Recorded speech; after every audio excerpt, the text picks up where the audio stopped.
Bakemonogatari Part 3 by Misio Izan, cast by Artale Studio. If you are interested in creating your own audiobooks, please check out our website app.artale.ai and sign up with promote code ARTALE for free trial. Now, enjoy the story. Tsubasa Hanakawa is a very important person to me. No one, no thing could ever hope to replace her. I owe her a lot. No, I nearly owe her everything. I doubt I can ever repay this debt of gratitude, no matter what I do for her. When she reached her hand out to me, as every part of my body and soul experienced what felt like the deepest and darkest of depths during spring break, it was as if I saw, and I am not exaggerating in the slightest, the hand of a goddess offering me salvation. Even now, when I recall what happened about 2 months ago, I feel something hot welling up in my chest. Talk about one person saving another might sound contrived on second thought, but I still believe that Tsubasa Hanakawa saved me that spring break. If there's any belief or feeling I have that I would call steadfast, this is it. Which is why once my personal hell of a spring break came to an end, and I started my 3rd year of high school and was placed in the same class as her, I won't lie, I was so happy I was almost grinning. Not to bring up a line Senjo Gahara used on me once, but I wondered if that was how it felt to be placed in the same class as your unrequited crush. Even when she forced me to take on the position of class vice president due to a little misunderstanding after she was voted class president, I accepted it without much protest, only because Hanakawa was that important a person to me. Tsubasa Hanakawa, the girl whose first name means wing, and whose last name starts with another character for the same, a pair of mismatched appendages. Then again, it wasn't as if I had never heard the name Tsubasa Hanakawa until my 2nd year spring break. I confess that I snuck over to get a peek at her class when I was a first year, hoping to catch a glimpse of the most gifted young lady in the history of Naoitsu Private High School.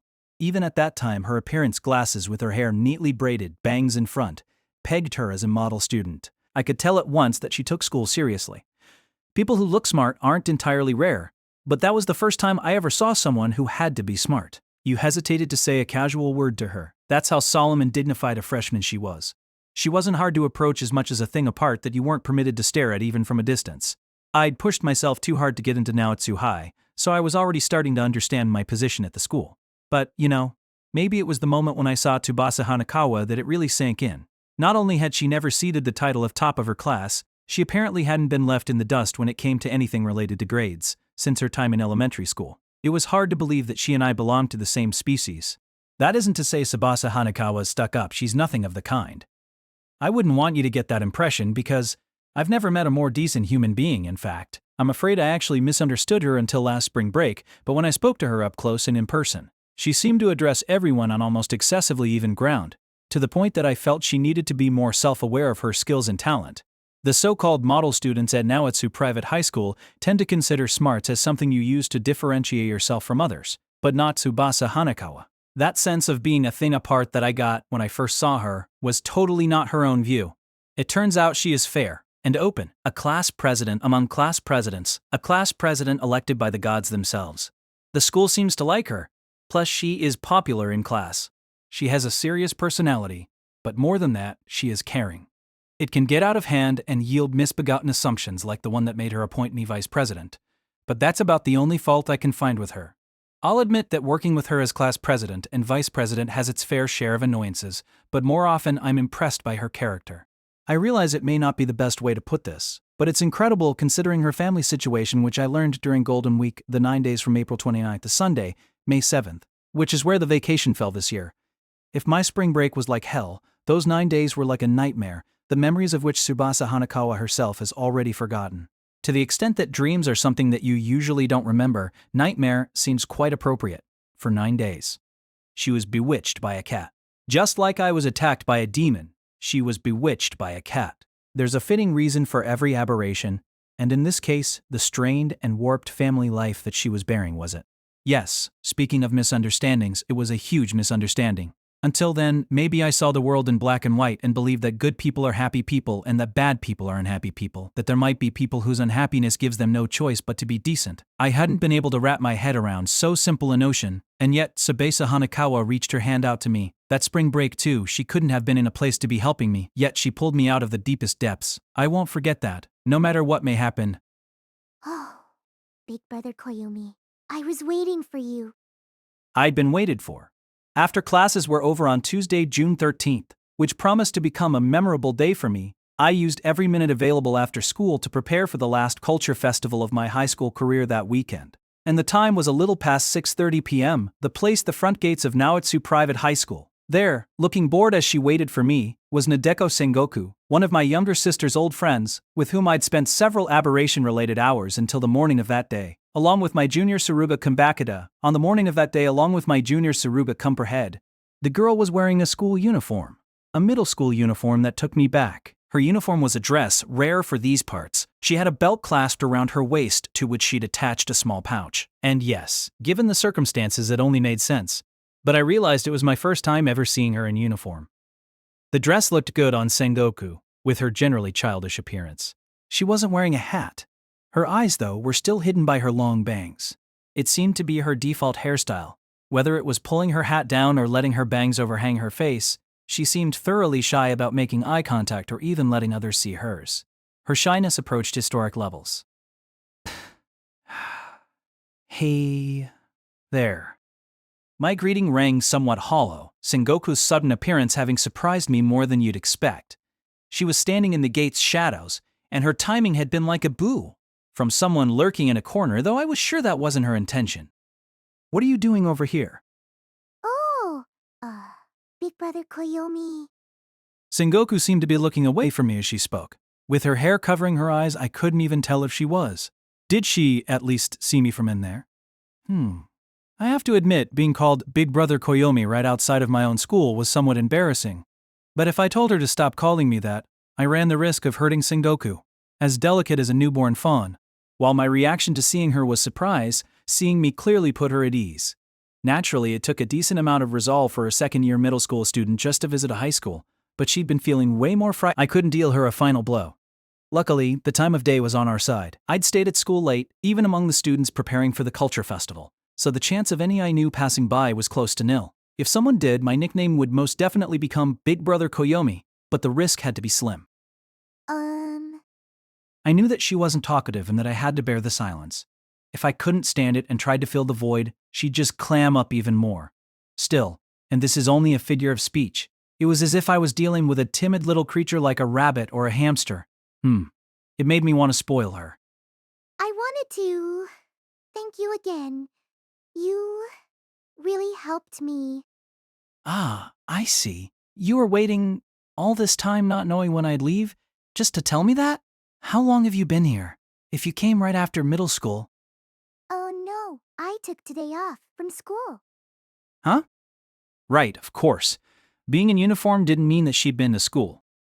Okay, so you didn't go there afterwards. No, I was sleepy. That line on its own, well, it made her sound like the carefree princess of some tropical island.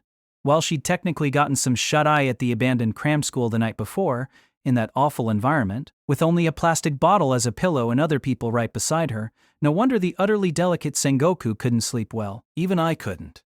And went back to bed after getting home. Kanbaru was the weird one to sleep soundly in that environment. So then, afterwards, Sengoku had gone home and fallen asleep just like me.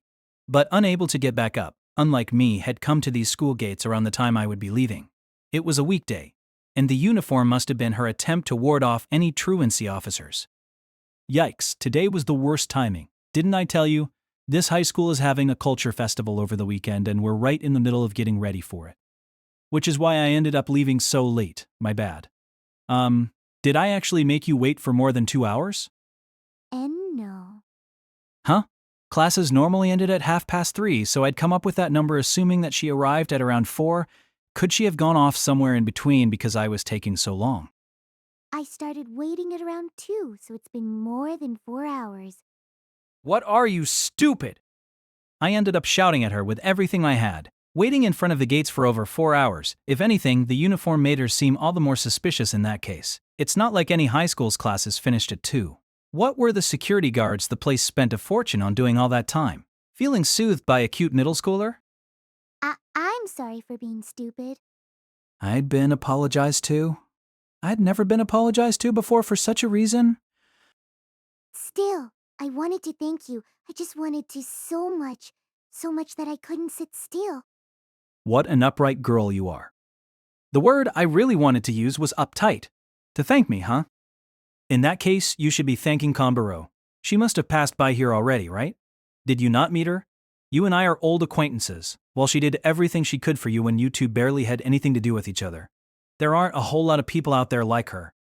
In more ways than one, I won't go into detail, but it was the absolute truth that Kanbaru had worked selflessly to solve Sengoku's case. Yes, I thought so too. You and Miss Kambari saved me at the cost of your lives. Hold on, hold on! We didn't exactly sacrifice our lives to save you. Look, I'm alive right now. Oh, that's true. Don't just say stuff guided by your feelings. You surprised me there. Yes, so I wanted to thank Miss Kambaro again too, but Huh? Oh, has Kanbar not come by yet? I thought my class was the last to leave, but I guess it's second years who can put the most into culture festivals. First years don't know how things work, while third years are busy preparing for entrance exams. She does seem like the type to find herself at the center of her class whether she likes it or not.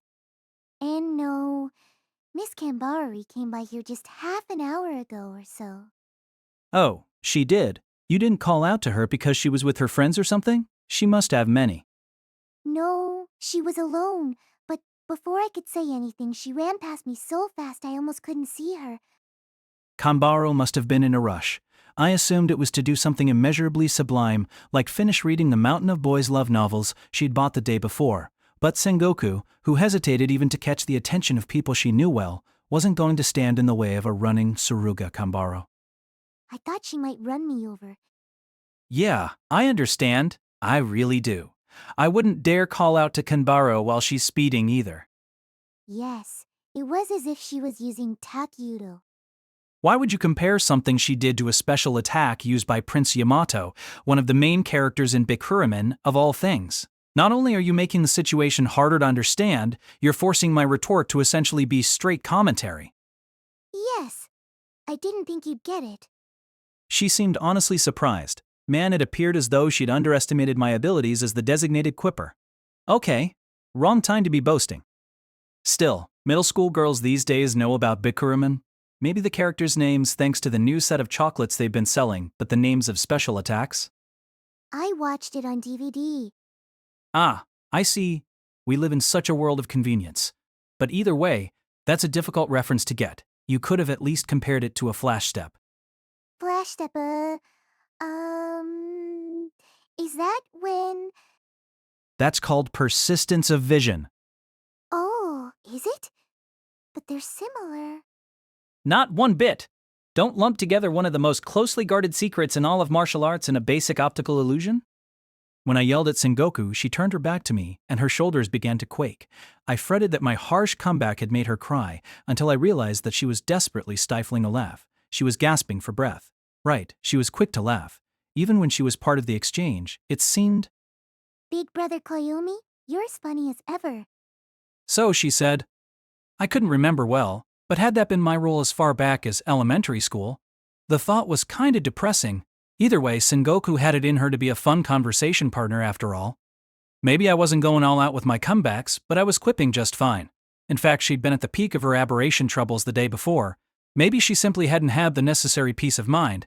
I was starting to want to test this introverted girl's ability to draw on my skills.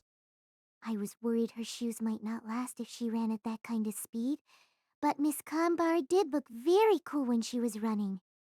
You'd better not fall for her. I don't mean to take back what I said, but she's a handful in her own way.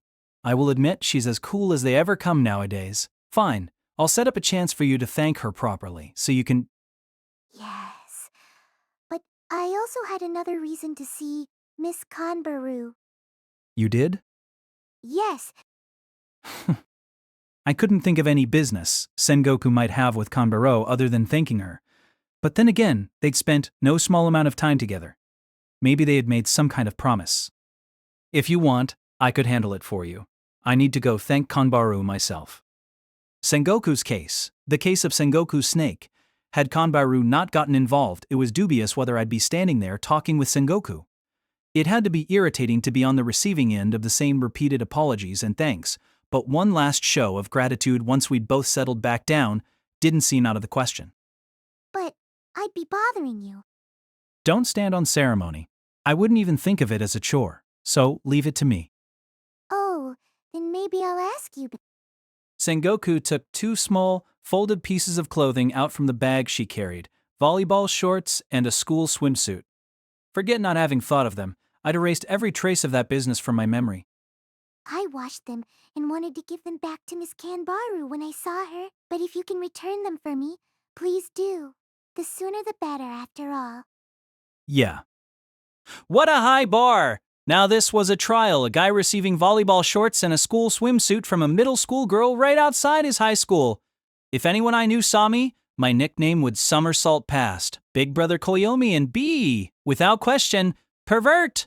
But given our conversation, I couldn't say no. If this was a trap someone had set for me, how clever it was.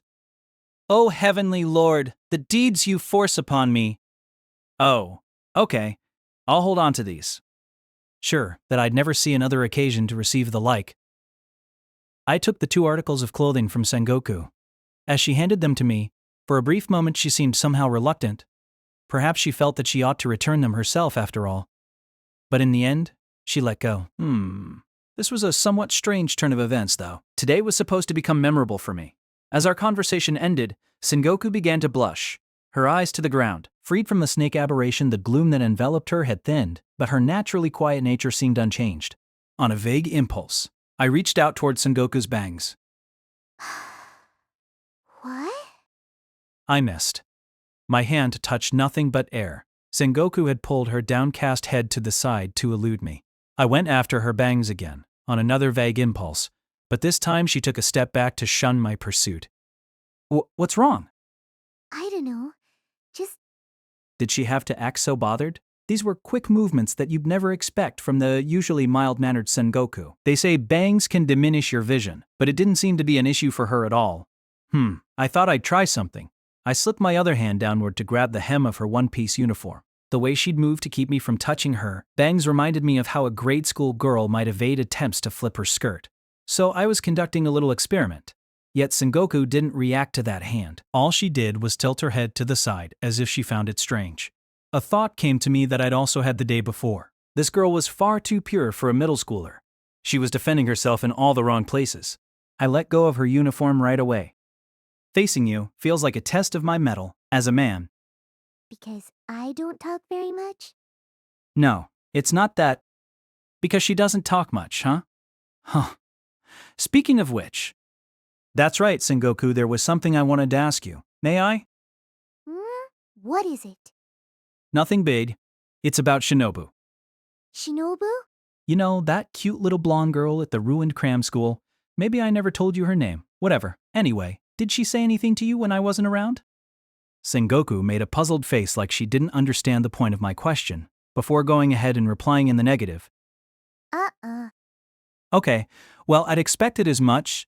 I thought there might be some kind of shared ground between two silent girls, but upon further consideration, there was none between Shinobu, who used to be loquacious, and Sengoku, who'd always been taciturn.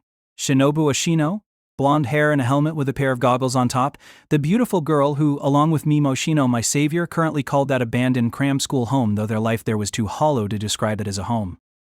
That girl is a vampire, right? It wasn't something I could hide if I were to heal the wounds I'd suffered from exorcising her snake. So I'd already told her last night before going to bed with plastic bottles as our pillows. Since she'd been told about Kanbaru's left arm to an extent as well, I didn't have to tread lightly on the topic of aberrations around Sengoku, except when it came to Hachikuji and Hanekawa, but that aside. Well, now she's more like a mockery of a vampire than an actual vampire. Just as I was more a mockery of a human than an actual human. That was who she was. So it's because of her that you... It wasn't anything she did. I did it to myself. And it'd be a mistake to hold aberrations accountable for anything. All they do is exist as they are. There's a reason for every aberration. It's as simple as that. Yes, you're right. She seemed to be thinking about my words in relation to her own case. According to Ashino, hers had quite a different significance from the other instances I'd experienced until then. So it wouldn't do to generalize. But unlike me and Kanbaru, you've been completely freed from your aberration. You shouldn't worry yourself too much about it. All you need to do is go back to living a normal life. Because you can go back. She had to go back. Yes, that's true. But now, I know that these things happen, that these things exist, and I doubt I can pretend that I don't. Well, yes, I doubted anyone could. It wasn't as if Sengoku was uniquely timid. All in all, not many people are able to fight on a field where the rules of common sense don't apply. Maybe in that regard, taking a step toward that world and staying there, like Kanbaru and me, was easier on you. For the time being, stay the hell away from ridiculous curses. That's all I can say. I feel like Oshino said that people who become involved with aberrations are more likely to draw their attention again, but still, it has to do with your mindset. It sounds like things can balance out if you choose to avoid them. Well, just talk to me if anything happens. Did I give you my cell phone number? Oh, no, not yet. I don't have a cell phone anyway, she said. Right, maybe she told me that before? But you could still call me on mine. Here, take this down. Okay. Sengoku looked bashful. She also seemed somehow happy. Could it be that getting someone's cell phone number felt pretty grown-up to her? She was in her second year of junior high, when you start wanting to act more mature. Of course, since I don't have many friends, and can't deny feeling a little nervous when I exchange numbers even now, it's not like I had any right to be poking fun at Sengoku. She wrote my number on a fancy notepad that she carefully placed back in her waist bag. Wearing such a bag definitely clashed with her uniform. But she'd had it on even when I met her in the mountains, so it had to be a favorite item of hers. Then, let me give you my home number in return. Much appreciated. If you need help, please call me, okay? Do you see that ever happening? Big Brother Koyomi, Yeah, whatever. I will. you only need to say yes once. Do I now? But actually, if you're ever in serious trouble, it'd be quicker if you went straight to Oshino. Though, I guess a middle school girl visiting a shabby old dude unaccompanied is a little... That awful man making an exception for Sengoku and acting oddly generous was still bugging me. It was probably nothing, but I wouldn't want her going to that abandoned building alone just in case. Pedo suspect Mimoshino. I don't think it'd be a problem.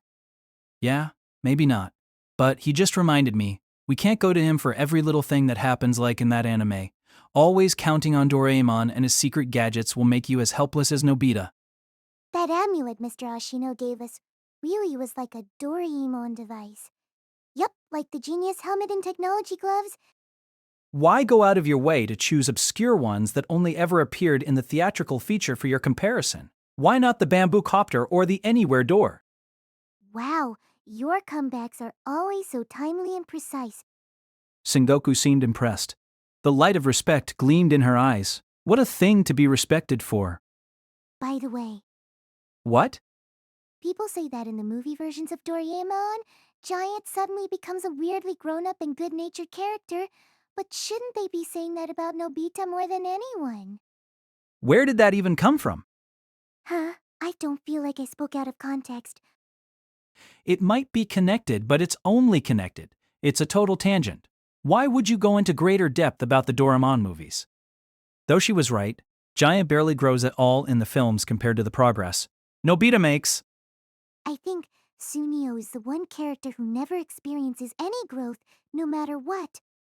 True, given his positioning as the local bully sidekick, it'd be hard for him to change, even in a negative direction. Wait, why are we going on about this? At that, Sengoku fell silent. She wasn't trying to stifle a laugh this time. She really seemed down. Oh no, maybe I'd gone a little too far. Maybe she'd been trying her best, her quiet person best to keep the conversation going, and yet, childishly enough, I'd yelled at her even if it was to play the straight man. I'm sorry. Ah, I felt awful. No, it's not anything you need to apologize for. I wanted to see how far you'd go making retorts, and I got carried away. Well, if that's the case, you ought to be saying a lot more sorries. She was the one testing me? My quipping was unlimited, but my patience was. Look at this introverted girl having her fun. When I said, by the way, I actually wasn't planning on talking about Doraemon. Oh, aren't you the little improviser? Okay, start again from there. Okay, by the way, What? well, it's about Shinobu. Sengoku didn't seem to know that repetition was key to playing the fool in a comedy duo, so she actually went back to the meat of our conversation instead of continuing to talk about Doraemon. I felt somehow unsatisfied. If it were Hachikuji, she might have gone beyond repetition and even come up with something snappy to turn the tables. Maybe we'd touched the limits of Sengoku's abilities. What about her? You two didn't talk. No, but that girl was glaring at me the whole time. Oh, don't worry about that. She's always looking at people that way. She glares like crazy. At me, and at Oshino, and at Kanbaru. It's not just you, Sengoku. Getting stared at by a vampire, even a child vampire, might have been tough on the timid Sengoku. Then again, even I find that gaze dreadful, filled as it is with the kind of spite you'd expect from the classic ghost of Oiwa. So much more Nadeko Sengoku.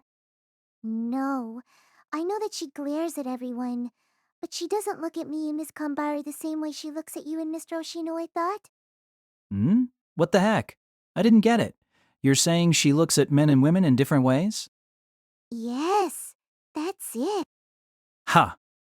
I'm sensitive to the way people look at me, so I can tell they felt like for some reason she hates Miss Kanbari and me. She hates you? That's funny. Maybe not funny, but strange. Impossible would be another way to put it. Despite her current cute kid appearance, on the inside she was an aberration, period, and at bottom she was a vampire. Period, she basically wasn't interested in humans. Whether it was Sengoku or Kanbaro, or me or Oshino, she'd see everyone the same way. I wasn't sure if she actually differentiated between men and women. Likes and dislikes on top of that, well, I was an exception maybe. But Sengoku, if you say so, I believe you. Why would that be though? Maybe I'll try asking Oshino next time I see him. Mr. Oshino, you're not gonna ask Shinobu directly? She used to talk a lot, you know. But now she's closed her heart off and locked it tight. I haven't heard her voice in over 2 months now. She's kept mum the whole time. For over 2 months ever since spring break. Not a word had come from her mouth. I hadn't checked. Because what would be the point, but I assumed it was the same for Oshino. It couldn't be helped. There was no helping it. I see. I find it impressive. She has to have a lot to say, but she's keeping it all in. Especially when it comes to me, there's probably no end to what she'd like to tell me. And yet, like her resentment, like her hatred, she had to be bursting with it but never put it into words. Or maybe there were no words for how she felt, but she never confronted me with those unspeakable feelings either. Isn't it the other way around? Aren't you? I'm the guilty one. I really am when it comes to Shinobu. I was a bigger perpetrator than you were a victim, Sengoku. I'd prefer not to go into details if we could, but please, at the very least, don't blame Shinobu for it. Oh, okay. Sengoku nodded but looked somewhat dissatisfied. I couldn't fault her for not understanding how things stood between Shinobu and me, though. Even I don't, not all that well. There is one thing I do get. I have to devote my whole life to Shinobu, because that's the only way I, the guilty one, can atone for what I did. Still, even though it can't be helped, still, I do think, I can't help but think, will I never hear that vampire's beautiful voice ever again? Well, it might be best if you never met Oshino or Shinobu again. It might be hard going back to life as usual when you know about these aberrations. But knowing also means you can work to avoid them.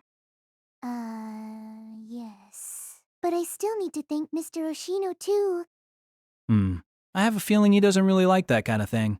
But you're right, never seeing him again might be for the best, but it does seem like a sad choice. Some time must have brought you together. Not that I knew how to feel about ties wrought by an aberration. Then again, maybe I shouldn't say that.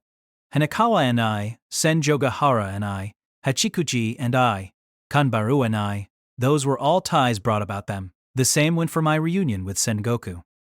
Say, we were in a rush yesterday, and the situation being what it was, you were forced to hide, but you should see my little sister again sometime, I asked, and she still remembers you. Oh.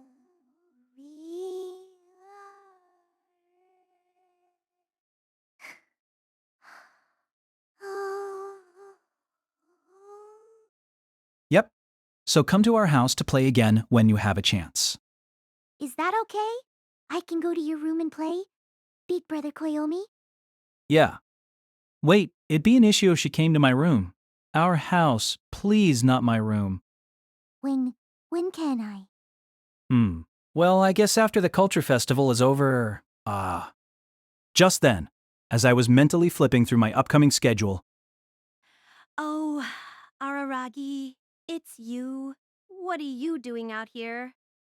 I turned to find Hanekawa, Tsubasa Hanekawa, my class's class president, the model student who'd been hard at work preparing for the culture festival with me until just a while ago. It'd been my turn today to return the classroom key to the teacher's lounge, and she should have gone home before me, so why was she walking up to me from behind? Jogging up to me and coming around to my front, Hanakawa discovered Sengoku. Prior to exiting through the school gates, Hanakawa hadn't seen the girl hiding behind my body.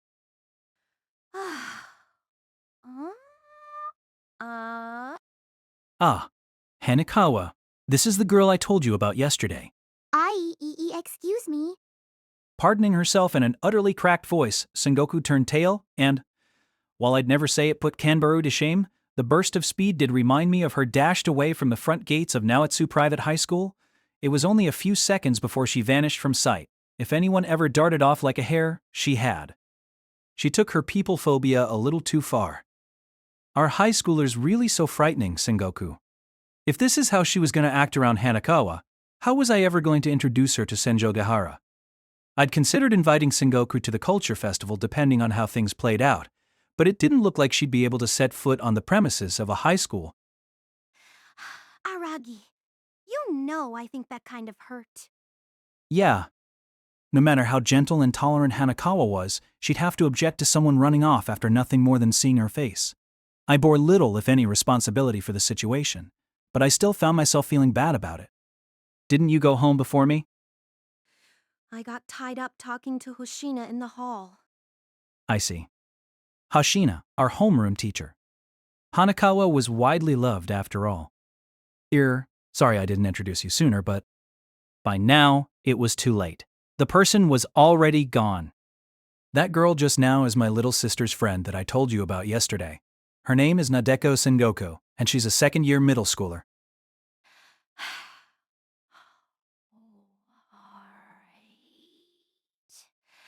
I wanted to ask you, Araragi, about, that sneak. Whatever happened with that? So is weighing on her after all. I did leave a lot of things unresolved when I talked to her about it yesterday. Well, it got solved though. We ended up having to rely on Oshino yet again. I don't really understand, but okay, that was a quick resolution. So all it took was yesterday to close the case. I wouldn't say the case was solved, but sure, something like that. She was waiting here all this time because she wanted to thank me and Kanbaru. What a chump! That isn't something you ought to say about a person who went out of their way to thank you, Araragi. Hey, that was just a manner of speaking. But then I stopped. Well, you're right. I shouldn't have been sarcastic. Very good. It was almost as if I'd been domesticated by her. She was an awfully cute girl, though. Sengoku, you said? Nadeko Sengoku. I want to say that uniform is from the middle school you graduated from. You know everything, don't you? Not everything. I just know what I know. Uh-huh. Sure. I guessed I could see her knowing that. I don't know, though. Sengoku seemed incredibly shy. Yeah, she's so shy that she'd bring her own bag to the grocery store just because she's too scared to answer a clerk when she gets asked paper or plastic. If you're curious, that was entirely my own preconception of her. I wasn't saying it to put her down for no reason. I needed us to be able to laugh off her sudden escape, or else I'd feel bad for Hanakawa. Araragi, whether it's Senjogahara, or Kanbari, or Maoi, you've been getting along with a whole bunch of cute girls lately. Don't put it that way, you're making it sound like there are more than just those three. There aren't? Nope. But it was a lie. There was at least one more. Tsubasa Hanakawa. There's you. What? Nothing. I mean, if I called Hanakawa a cute girl to her face, she'd probably treat it as a simple act of sexual harassment. There was no need for me to incriminate myself. By the way, Araragi. Yeah? Didn't you say you had something to do today? I thought that's why you were in such a rush to go return the classroom key. Don't tell me that important business of yours was a chat with a cute middle school girl. No. My impression of you as a ladies' man gets stronger every day, Araragi. No, it's not that. This was actually something that caused me distress. Hanakawa at least might get it. I was being vague about it earlier, but I'll explain because I don't want you to misunderstand. The something important I need to do involves Senjogahara. I didn't want to tell you because it was embarrassing, that's all. Senjogahara, huh? Hanekawa said with a doubtful expression. As president, Hanekawa had to be frowning on a classmate who, even with the culture festival right around the corner, skipped out on any and all preparations with nothing more than an "I'm going to the hospital." That was of course a big lie coming from Senjogahara, who was nothing close to ill, regardless of what may have been the case before. Then again, this was Hanekawa. Just maybe she had figured out that was a falsehood. Actually, I felt like Senjogahara was overplaying that perceived trait of hers, and it was wearing thin. Want to hear an interesting rumor? What is it? Doesn't sound interesting, but I'll listen. Senjogahara has been acting weird ever since you became friends with her. Irk. You're acting as a bad influence on Senjogahara. Irk. That kind of thing. You irk. What the hell? Rumors? Sheena just asked me, do you know anything, Hanekawa?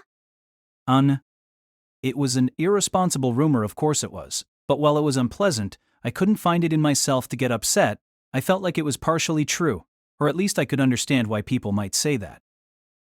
I might have also been told that someone did or didn't witness you walking arm in arm with Kanbaru the second year on Sunday. NTK. That one was true. Still, what a small town I lived in. One full of snitches, too.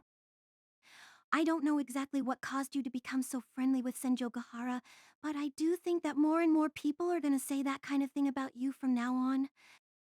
Yeah, they probably will. So it's going to be difficult. You're going to have to prove that none of it is true. You can't have people saying unflattering things about Senjogahara like, she's been no good after she started seeing a guy. I don't think it's fine for you to be talking to a cute middle school girl in front of the school gates. You're right. I couldn't offer a word in my own defense. Senjogahara being cast in a poor light because of me was unacceptable. That might sound conceited, but I had to feel at least that much responsible for her. Say, Hanekawa, aren't there any about you? Huh? Those kinds of rumors. Like acting weird ever since you became friends with me. Who knows? Even if there were, no one's gonna tell me to my face, though I do doubt it. I haven't changed after all. She was right. If any rumors did exist, they'd be the opposite. Araraga's behavior improving ever since he became friends with Hanekawa, or something along those lines. And that one was also true. It was hard to express just how much she saved me. Anyway, I did deny it. I said I didn't think any of that was true. Oh, thanks. There's no need to thank me. I spoke my mind, that's all. Ah, but do you really feel that way? Huh? That none of it is true. Yeah, of course. I'd never lied before in my life. You might be the only person I know who dares to say that and isn't a liar. Really? There must be plenty. Yes, that's right. If anything, I think Senjogahara is headed in a good direction. Though I don't think it's good for her to be skipping out on work, Hanekawa said. So it was obvious to her that Senjogahara was lying. In fact, how would you ever hope to hide something from a class president who knows that? I'm not sure whether it was getting over her illness or thanks to you, but you do need to stand by her to support her as she changes. That doesn't sound like anything a high schooler would say. You know that? Really? It's just normal. Okay. One of Tsubasa Hanekawa's unique traits was her conviction that she was normal. But if she was normal, what rank in the world did that put me in? A thought came to me for a while now, and that included the present moment. This class president here had a lot of opinions regarding the subtleties of romance and relations between the sexes, but did she have someone like that to begin with? She was kind to everyone, but did she have a special someone? I never even got a hint of that being the case, but maybe serious girls like her did have a proper partner, or didn't. I hadn't thought about it. Hey, Hanekawa. Yes? I couldn't do it. I couldn't ask. If I may borrow a page from Sengoku and make a Bikurumin reference, merely mouthing such a question felt impure when Tsubasa Hanekawa was bathing me in the powerful white light of seriousness that she gave off naturally, as if she were Arrow Angel. What is it, Araragi? Gah. I didn't know why, but it was like I'd been cornered. Was this how the culprit felt right before he got pushed into confessing by a famed detective? Damn. And actually, never mind, wasn't going to work on her now that I started to ask. Not with the way she is. I needed to pose a question. I was regretting this no less than the time I tried using 2 different colored bath bombs. Well, those secret gadgets that Doraemon uses. Having run out of options, I turned to Dora Bormantak as a last resort, but was only halfway through when Hanakawa interrupted me with a murmur. Ouch. Ouch. Was she talking about me? Was she cringing because a high school senior, was bringing up Doraemon, and as a desperate measure at that? Even though it was fine for middle schoolers, I was consumed by paranoid thoughts for a moment, but no. Hanakawa had her fingertips to her head. In other words, she probably had a headache, and while much of the previous day had blurred together, what with how messy it had been, she did say something like that then too. Hey, are you okay? Yes. Pranito a man. The smile she pointed in my direction was indeed unclouded, but that would mean her earlier utterance was false. I've never lied before in my life. Just look, though, that was a lie. We could go to the nurse's room. No, Harukami must have left by now too. In that case, we could go to a hospital. I said I'm okay. You're overreacting, Araragi. All I have to do is go home and study a bit for it to go away. You seriously believe that studying cures headaches? She was quite simply bizarre about these things. She thought in different ways from the rest of us. You said it's been happening a lot lately, right? What if it's something terrible? You're worrying too much. You can be pretty lily-livered sometimes, you know? And forget about that, Araragi. Do you understand what I told you? And understanding me isn't enough. You need to put it into practice, too. Yeah, I get it. Forget about that. Putting others ahead of yourself. On that point, too, I thought she was a weirdo. But sorry for making you fuss over me so much. It's not like I mind. But anyway, if you understand what I'm trying to tell you, Araragi, why not start by putting away those volleyball shorts and school swimsuit you're cradling like some kind of treasure?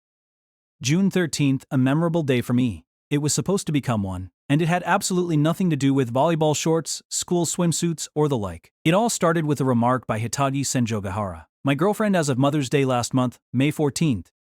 I'll go on a date. It happened that afternoon during our lunch break. The words came from nowhere as we sat on the courtyard benches side by side and ate our lunches in what must have looked like a friendly arrangement. I was so astonished that I dropped the rolled omelet that I was picking up with my chopsticks. Excuse me? What did this woman just say? I looked at Senjogahara. She wore her summer uniform. A fad was quietly beginning to take off among the girls at my school where they took the already short sleeves of their uniforms, folded them back even further, and pinned them there to make it look like they were wearing sleeveless tops. I'd assumed that Senjogahara was the kind of girl who disapproved of following such trends, but that didn't seem to be the case. She was apolitical about it. This was a new discovery for me. Incidentally, while Hanakawa didn't complain about those kinds of crazes, she didn't partake in them either. Maybe model students differed among themselves, depending on whether they were dyed in the wool or not. As far as her skirt went, however, Senjogahara's was still the same length as ever. She was eating, which meant that her hair in the back and the bangs that she seemed to be growing out lately were tied up with red rubber bands. Some might have found it a stupid-looking hairstyle, but I really enjoyed the way she showed off her neat, pretty forehead. Plus, it felt good to be able to see her with her guard down. It was as if she was opening up to me somehow. Huh? Say Ack. What was going on here? This was a well-worn scene in manga and the like. Something I knew, lovey-dovey lovebirds did. But I wasn't happy about it at all. I wanted it to stop. No, I was straight up scared. Meanwhile, Senjogahara had on the same flat, expressionless face. I would have been happy to oblige if she'd done it with a bashful, awkward look, but this was one situation where both parties really needed to know how the other felt. I couldn't help but wonder what she might be planning. She had to have an ulterior motive. Maybe ulterior was all there was. A record with 2 B-sides. It might be a feint. Was she planning to laugh at me if I opened my mouth like an idiot? What's the matter, Araragi? Come on, say Why be so mistrustful of your girlfriend? Senjogahara could be mean, but she'd never do something that horrible. We'd been going out for a month, not what you'd call a long period of time, but long enough to get each other. We'd formed a relationship of trust. What was I thinking? Almost destroying it. I was Senjogahara's boyfriend. Take that. Senjogahara smooshed the rice against my cheek, just right of my open mouth. Hold Hold on. True. It was an obvious punchline. He, he, ah, ha, ha. I'm delighted to see your smile. She used to barely ever laugh. She still only laughed at times like these. In general, she was just expressionless. Araragi, you have rice on your cheek. You put it there, I'll get it for you. she said, putting down her chopsticks and reaching toward me with her hand. One by one, she carefully picked the grains of rice off from my cheek after having smeared them there herself. This wasn't bad. Okay, it's gone, she said before tossing the clump of rice into a nearby trash can. She'd just throw it away? As I watched too. Well, not like I thought she'd eat it, of course. All right, I'll go on a date. But then, for some reason, she started to look worried. She tilted her head as she considered something. No, that's not it. A date? Could I bother you for a date? What would you think about a date? Wait a second. Did she really not know how to make a request? I was shocked. Well, something else was an even bigger shock. Senjogahara had been the one to propose a date, and she'd been so decisive and sudden about it. Speaking of having gone out with her for a month, over that time, I'd openly, and at times even boldly asked her on dates. And she never so much as lifted a finger. And yet, Hitagi Senjogahara, she is still as dawn, still as mid-morning, still as afternoon, and still as night, was asking about a date? We had been firm, as if we had signed a pact of silence in keeping our relationship a platonic one, as my junior Suruga Kanbaru would say. Now we were finally going to go on a date? What change of mind was this? As with the say just now, could it be some sort of trap? It was pretty questionable of me to be feeling so paranoid about an offer to go on a date when she was my girlfriend according to both of us, but that was how shocking it was. What? Do you not want to? Do you not want to? No, I do, but By the way, I heard. It sounds like you had quite a bit of fun on your date with Kanbare. I hear the two of you got intimate and ended up spending last night together? oh. So you mean you heard from Kanbari? Yes, though she was quite tight-lipped. Why go acting like she had something to hide? Flap your lips because we didn't do anything at all. Keeping it a secret made it seem like something did. Man, people with semi-tight lips were the worst troublemakers. She begged me not to blame you. Wise, she covering for me. We didn't do anything. I'm innocent, not guilty, falsely accused. In any case, I'm glad the two of you seem to be getting along. What was that supposed to mean? Sure, Senjogahara probably felt indebted or bad toward Kanbar, and also knew that Kanbar and I were rivals in love over none other than Senjogahara herself. So it wasn't exactly incomprehensible that she might feel that way about Kanbar and me getting along, but there seemed to be some other nuance to her words. It reminded me of what Hanakawa had told me the day before. I think that when Senjogahara sees that side of you, it makes her pretty insecure. The other nuance to her words, this woman. So now, Kanbaru is worth something to you if she were taken hostage. She was thinking of something heinous. Hostage? Did she just use the word hostage in a regular conversation? Kanbaru is so cute, isn't she? And you know, that cute girl is more than happy to obey my every word. How does that make you feel? Completely as a side note, wouldn't you love to see such a cute girl walking around school on all fours, naked only from the waist down? Senjogahara let the hostile line loose with a sigh and an air of forced gloom. Having been born and raised in a peaceful country, I'd never imagined that a threat could wrap itself in such still and nonviolent mannerisms. Hitagi Senjogahara, you've just proved that you're no tsunder. You're an awful person, that's all. How rude, Araragi. That's the first time anyone ever said that about me. Really? If anything, people often tell me the opposite. What a lovely personality. They're being sarcastic. Hell, if she was okay with it, I'd gladly say, what a lovely personality you've got. Excuse me? Are you saying those people were being dishonest with me? I won't stand for anyone, even you, Araragi, casting doubts on their words. You're sticking up for people who are insulting you, damn it! And so on. We were just kidding with these conversations. We were testing each other's wit. All right, you'll go on a date with me. So that's what you're going to settle on? It wasn't too inappropriate a way to phrase it. In fact, no way to phrase it could be more her. Any complaints? I mean, questions. No, ma'am. Then I'll give whatever excuse and head home early after school. So come pick me up once you're done preparing for the culture festival. Please, Senjogahara summarized before returning to her meal as though nothing had happened. It was very much like her to prioritize our date and skip the culture festival prep as a matter of course. But I certainly wasn't unhappy about getting to go on a date with her. What's more, it would be a nighttime date, a detail with profound implications. As far as where we would go and what we would do, Senjogahara said to leave all the planning to her. I didn't see any particular reason to object, so I simply decided to look forward to what was to come as I mentally pumped my fist. What a long journey it had been. Getting my girlfriend to go on a date requiring so much effort was unexpected. I'd overshot and gone on one with her Junior Kanbaru beforehand, but all's well that ends well. In any case, June 13th was going to be a memorable day for me, that of my first date.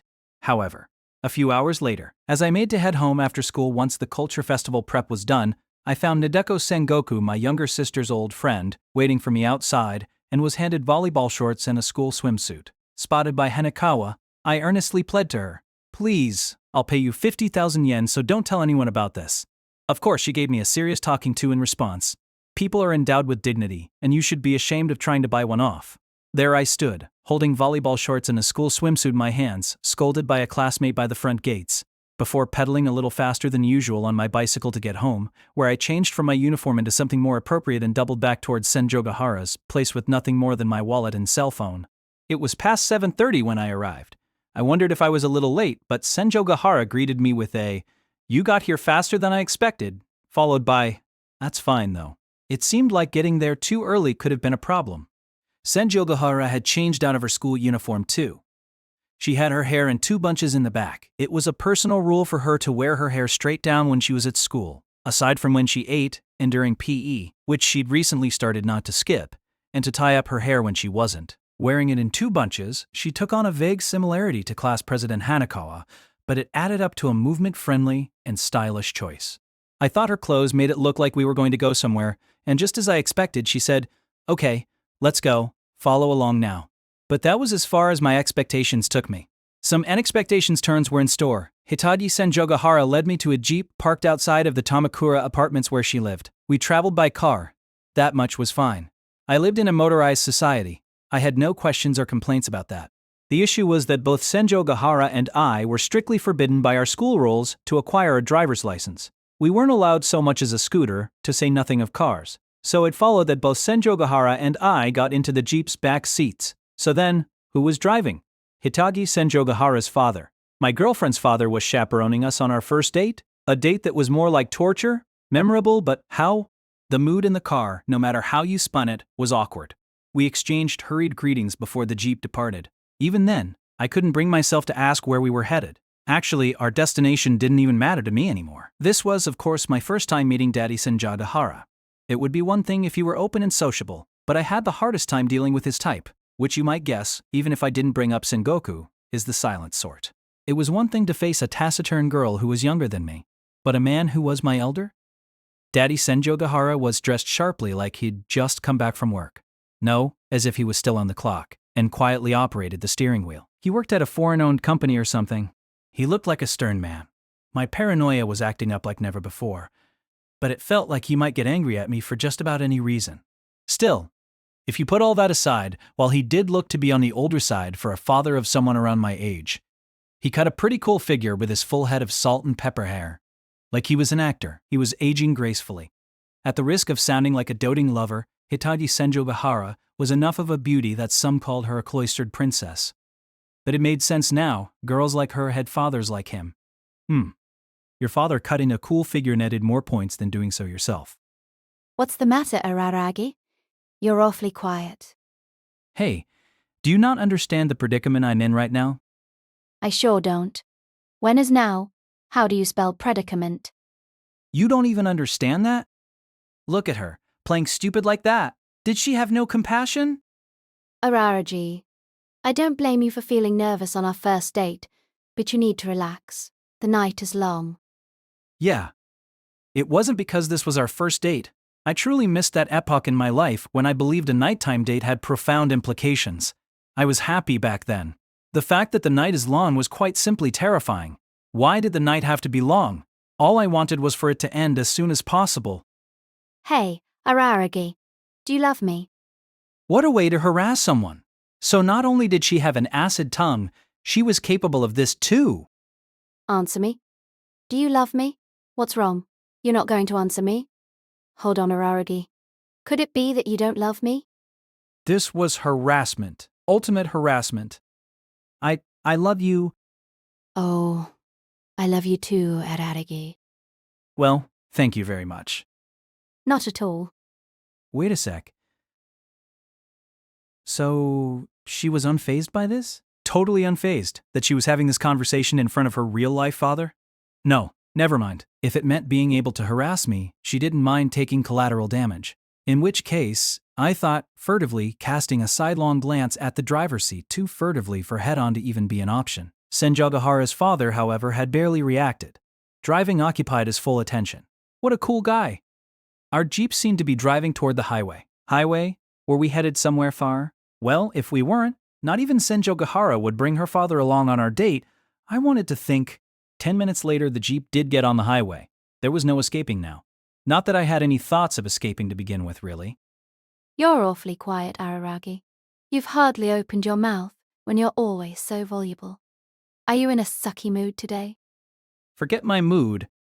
Oh, your IQ's what's sucky. You couldn't resist taking advantage of my confusion, could you? You're as spry as ever with the comebacks, at least. Fine, then. As an act of kindness, I'll introduce a topic of conversation myself. All you need to do is reply, "What about me do you love?" I definitely know what about you I don't love. What was she up to? In fact, it felt like this entire date was a grand harassment plot designed to pit me. I was starting to want to escape. Damn. And I was actually looking forward to this. It almost felt like a dream come true. Dream? Oh, don't exaggerate. You know, there's no air in Drea. Wait, how did that go again? Right now, I'm wishing there was no I. Both were in nightmare, of course. Thus a new saying was born. Araragi, I can tell that you're suffering. It's so vexing that all I can do is cheer you on from the sidelines. No, you know what? I think you can also apologize. But an apology wasn't going to do anything for me. If apologies were all it took, who needed the police? And I'm not suffering, so much as feeling very, very exhausted. UVWX. What? Oh, I see. I wasn't in the mood to laugh for her, though. There was no room in my heart for it. At any rate. Hey, Senjogahara, seriously, what do you think you're doing? Senjogahara? Are you referring to me when you say that, or to my dad? This woman, if it's the last thing I do, no, I needed to calm down. Giving voice to my thoughts now meant a breakup for sure. Araragi has something to say to you, Dad. Miss Hitagi, I have something to say to you, Miss Hitagi. I dared not address her any more casually. Miss Hitagi, just the other day, Kanbaru and I had the same moment where we decided to call each other by our first names.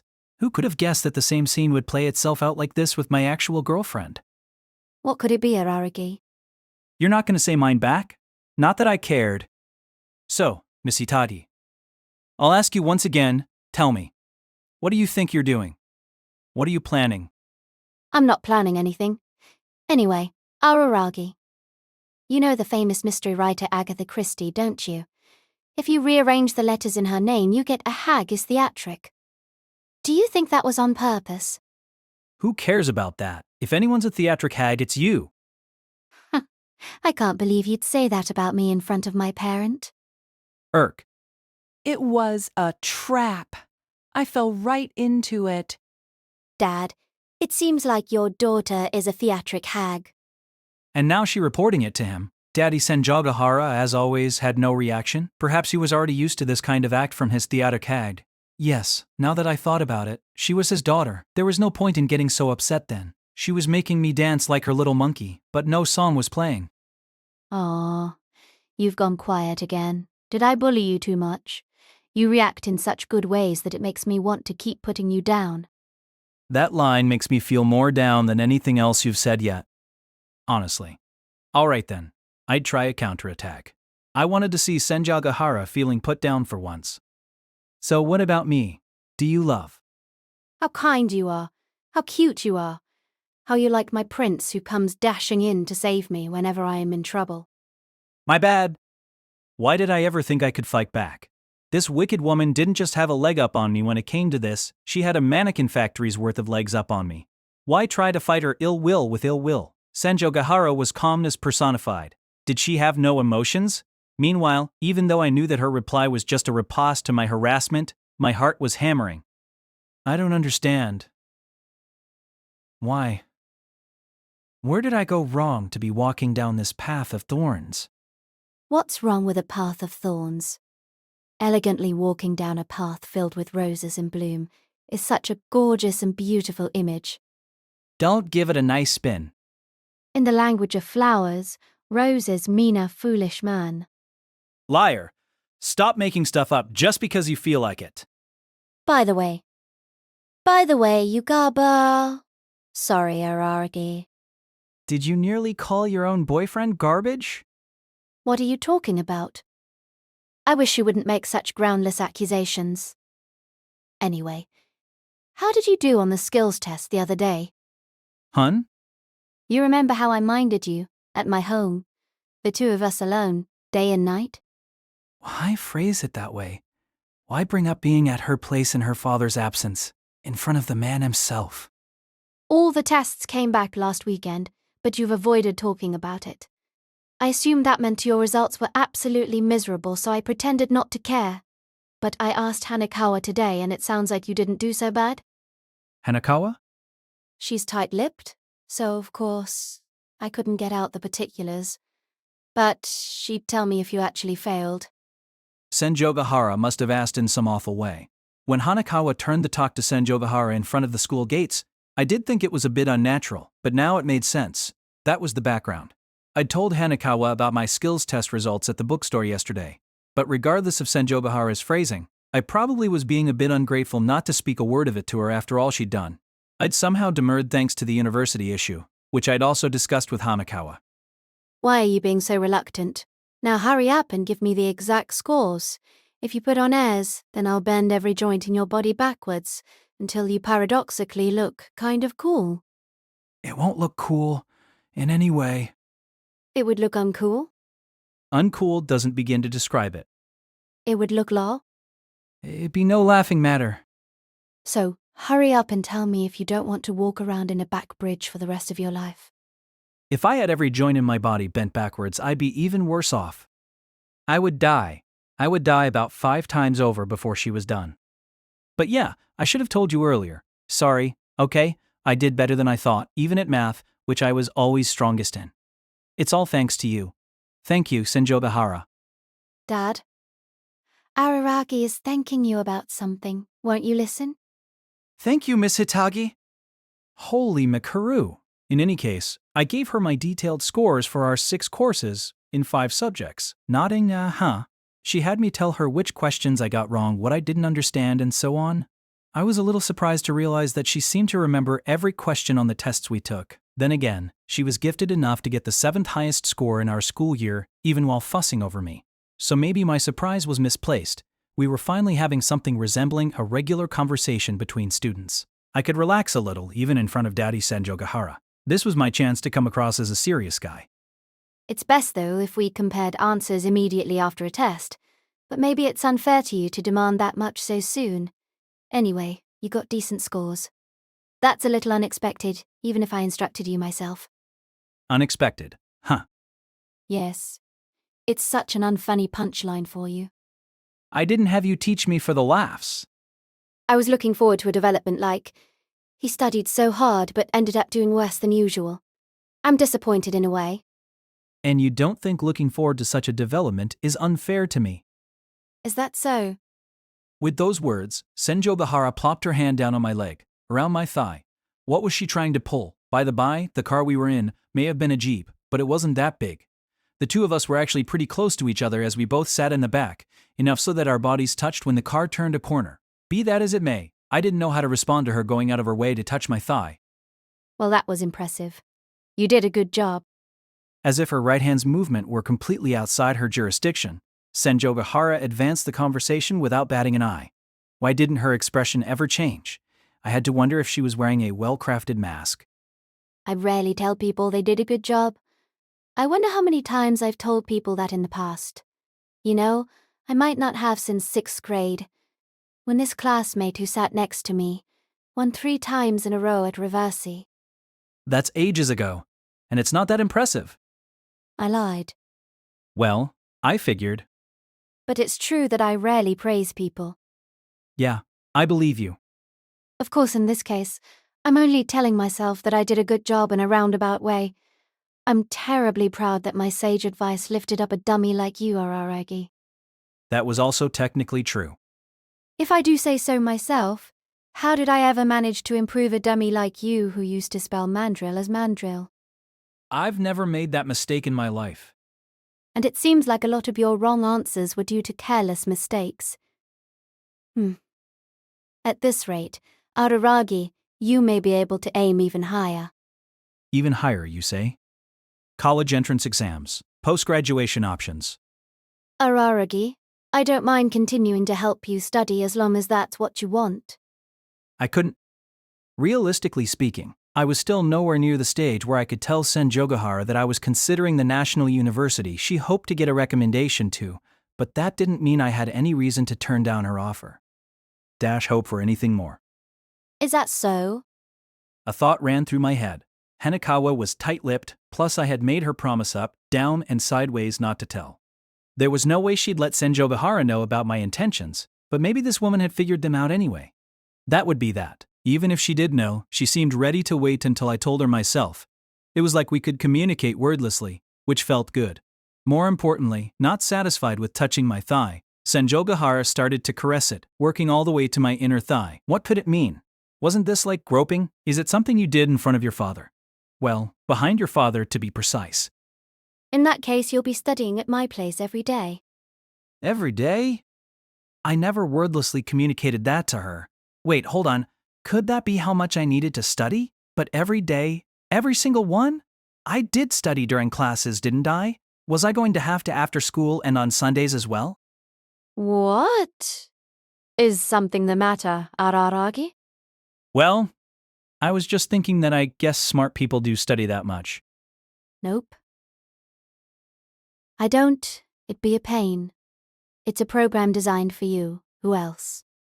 A natural, she with the 7th best grades in my year, just told me that studying was a pain. Smart people are smart from before they study. Grades only measure your ability to understand and memorize. Huh. Oh, but what about Hanekawa? She said she comes down with a headache if she doesn't study or something. What she means by study, Araragi, is sadly on a different level from what we mean by it. Hanekawa is the real deal. She exists in a different world than the one you and I live in. Huh. So, even Senjogahara saw her that way. So there was a divide. 7th in our year. And 1st in our year. Both in the single digits, but a difference that vast existed. The real deal, huh? Maybe more. Unreal, or monster, might be a better way to put it. I mean, doesn't it creep you out? When someone is that sharp, we're no longer talking about wits. Senjogahara's usual venom, this didn't sound like it. She was always this way, somehow, when it came to Hanekawa. It wasn't antipathy, but she did maintain an odd distance. Did you just say, you and I? Yes, you and me both. Just as Hanekawa and I might look similar to you, I think she looks at you and me as being on the same level. Really? Really. It's highly humiliating. Oh, so that's humiliating. Highly, too. She really did like putting me down, didn't she? Still, it's not like Hanekawa always gets perfect scores, right?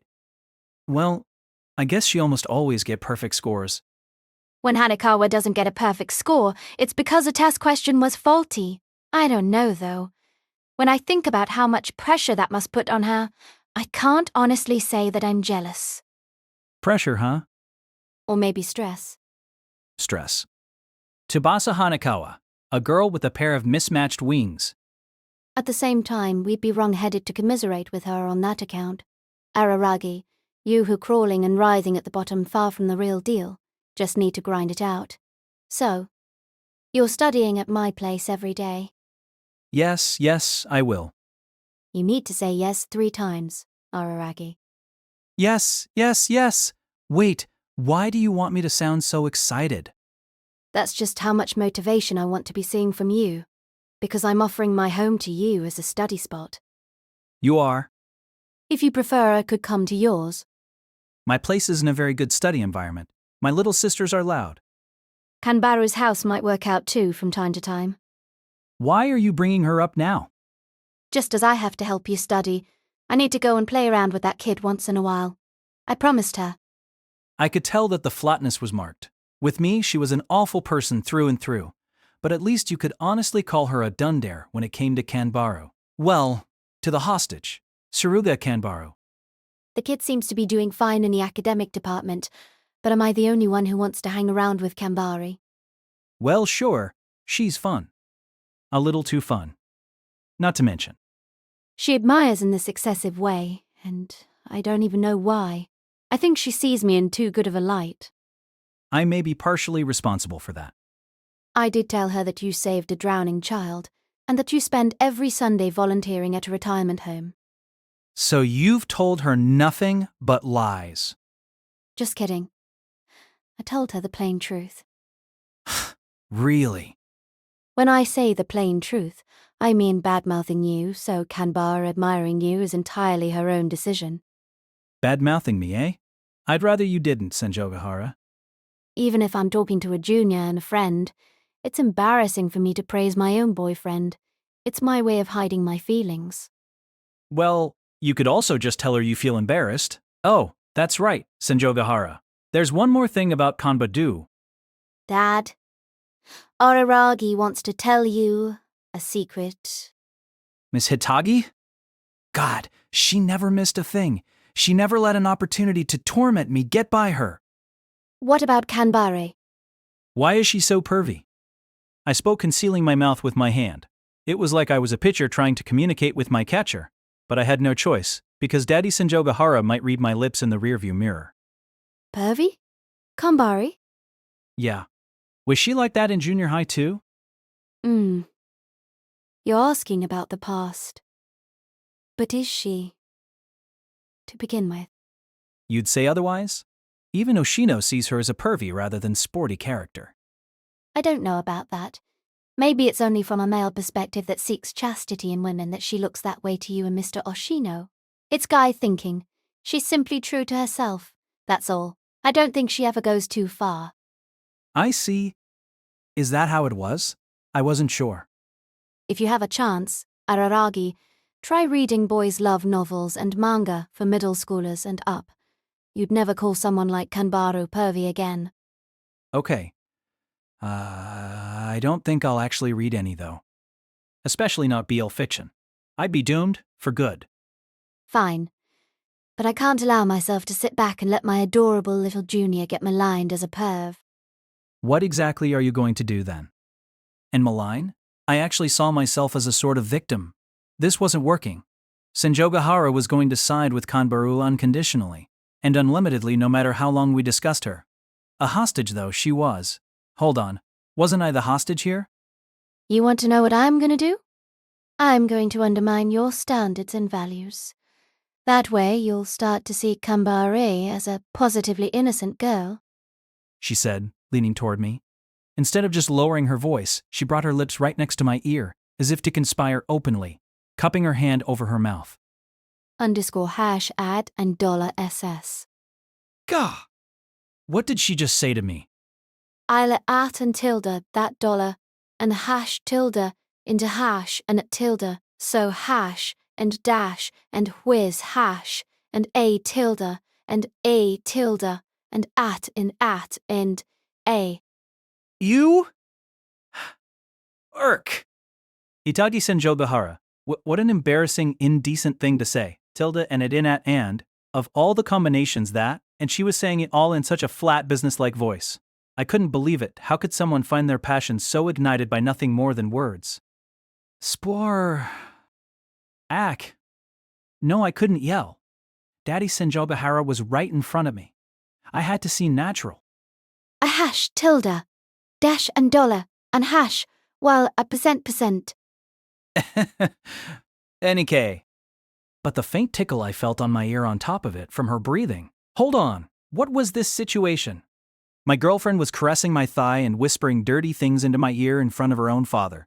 This wasn't practically torture, it was literally torture. What did I have to confess to in order to make it stop? I don't know anything. Really, I don't. I see it now, mystery solved. You were Kanbaru's master in the ways of perversion all along. All I needed to do was think about it. Given how much of an influence her senior Senjo Gahara once had on her. Damn it, my standards and values were being undermined and were collapsing. Kanbaru isn't pervy, she isn't a perv at all. Humph. She bit my ear. Like, between her lips. No.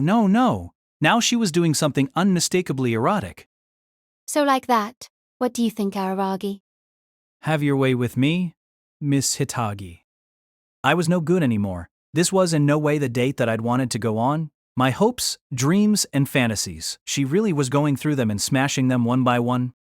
Time had flown all the while. We'd gotten off the highway, I noticed. As far as I could tell from looking out the window, we were in an even more rural area than the remote town we lived in. Where was I? Where had they taken me? While I was having a stupid conversation. We're almost there. About 30 more minutes, I think. The timing seems just right. I feel like complimenting myself. Whatever was just right, shouldn't the credit for anything time-related go to Daddy Senjo Gahara? And wasn't she going to thank him? Maybe they didn't get along very well. Speaking of which, Senjo Gahara and Daddy Senjo Gahara hadn't really exchanged words apart from a simple back and forth before our departure. But they couldn't be on bad terms. She'd raised Ashino's 100,000 yen fee for his assistance with her aberration, by helping out at her father's job. Well, parent-child relationships were going to be complicated at our age. It was the same for me, and Senjo Gahara had unusual family circumstances to deal with too, even Hanakawa. Oh, now I remembered, Hanakawa's headache. It had gotten lost in the brouhaha over the volleyball shorts and school swimsuit, and I didn't know about it getting lost over that, but her headache. I wondered if I should talk to Ashino. True, it wasn't good for me to be so quick to rely on Ashino, just as he'd told me, it wasn't as if he was going to be living in that abandoned building forever. One day he would leave. I didn't know when, but in the near future. Hey, Senjo Miss Hitagi. Silence.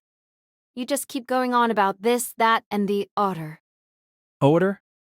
We're almost there, so try staying quiet for at least a small bit of this trip. Where was this coming from? Araragi, I'm neither the kind of idler or fiddler who would bother putting up with your idiotic talk. So you're saying a fiddler would? And where were we almost? It didn't seem like it would hurt if she told me already. If she wasn't so that I'd be excited, I hoped she knew that I'd already had my fill of excitement. But while I say that, I was also starting to reach the end of my rope when it came to this torture chat in front of Senjo Gahara's father. In a sense, her words were exactly what I wanted to hear. Got it. I slumped into my seat. Ugh, you're so loud.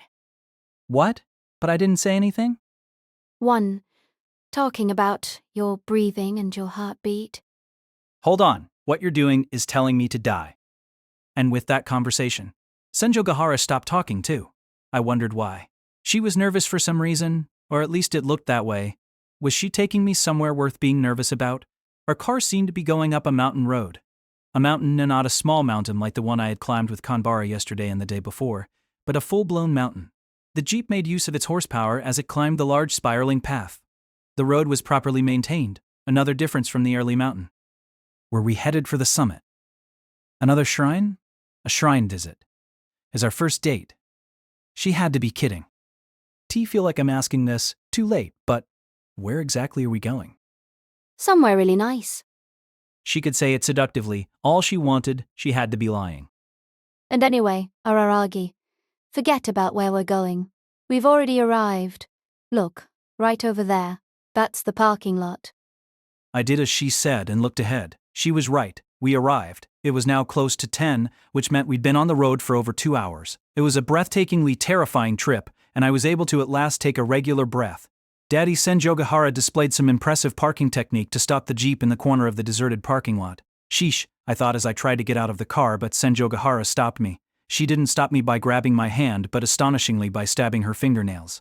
What was she? A wild animal? Or some cat? Yes. You wait here a second, Araragi. I'm going to go by myself first and get ready. Get ready. It involved getting ready.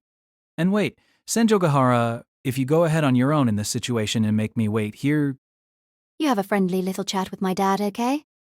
then she really got out of the Jeep alone. She was gone. I never thought the day would come when I'd describe myself in this way, but there was no other description. I felt like a dog that had been abandoned by its master. I couldn't believe her, leaving me in this predicament. I felt crossed and double-crossed, even crisscrossed. Was in such a panic that I didn't know what I was saying anymore. But this was no betrayal, because Hitagi Senjogahara had been dragging me into this predicament from the very beginning. Even so, I couldn't believe it. I was stuck in a cramped car with my girlfriend's father. It wasn't even torture at this point. It was a sentence. You would search all of Japan in vain for high school seniors going through an experience as cruel and harsh as mine, probably. What a plain and real misfortune. AF friendly little chat. Keeping my mouth shut felt awkward in its own way, but I didn't want Senjogahara's father to get a bad impression of me. Still, outside of relatives and teachers, I'd barely had any opportunities to speak with someone who was easily twice my age. Then, as I sat there hesitating, lo and behold, Daddy Senjogahara was the one who got the ball rolling. Araragi, is that your name? That was my name. It felt like he was starting the bar high. He really did have a nice voice though. Like an actor, it's surprisingly rare to meet someone whose voice strikes you as cool. Yes, my name is Koyomi Araragi. TC, take good care of my daughter from now on. Excuse me, what was this dude saying all of a sudden? Just kidding. Just kidding. A dad joke? Was it an authentic dad joke? He'd spoken without so much as a smile and didn't seem to be getting a kick out of my bafflement. What was I supposed to do? There was nothing I could do, was there?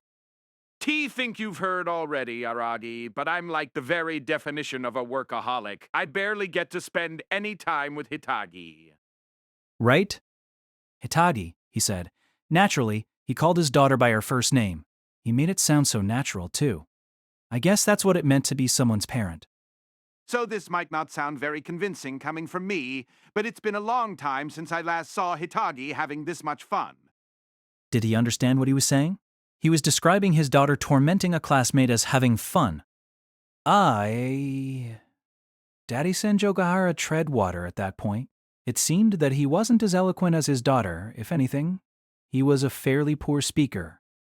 You've already heard about Hitagi's mother, yes? Bear? Oh, peas. Which means you've heard about her illness, too. Hitagi Senjogahara's illness. He called it an illness, but he was referring to that aberration. The crab aberration. The illness had already been cured, thanks to Ashino's help, but it wasn't so minor an issue that getting cured meant it was over and done with. Especially from her family's point of view, I assumed. Teet's not the only reason. I'm in no small part to blame for focusing on nothing but my work. But Hitagi really closed off her heart. Yes, I know that. I knew that well. We'd been in the same class throughout high school, my first and second years, the first month of my third year.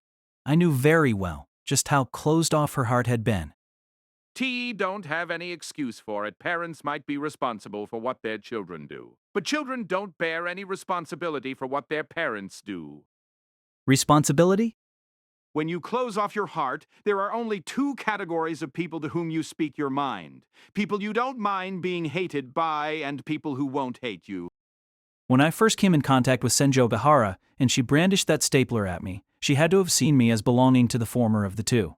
She threw off her mask of the cloistered princess and revealed her true and terrifying nature to me only because I was an enemy who had learned her secret. But now?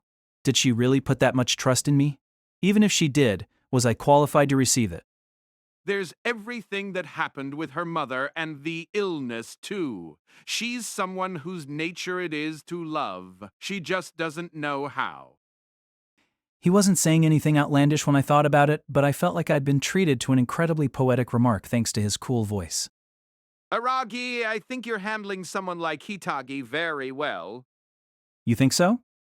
I did feel hurt each time, okay? Like I was getting sliced up, okay? If my figurative heart could bleed, I'd have died long ago of massive blood loss. She's always like that. I'm even wondering if it was just to find ways to put me down that she made you accompany us, Dad. Oops. I accidentally called him Dad.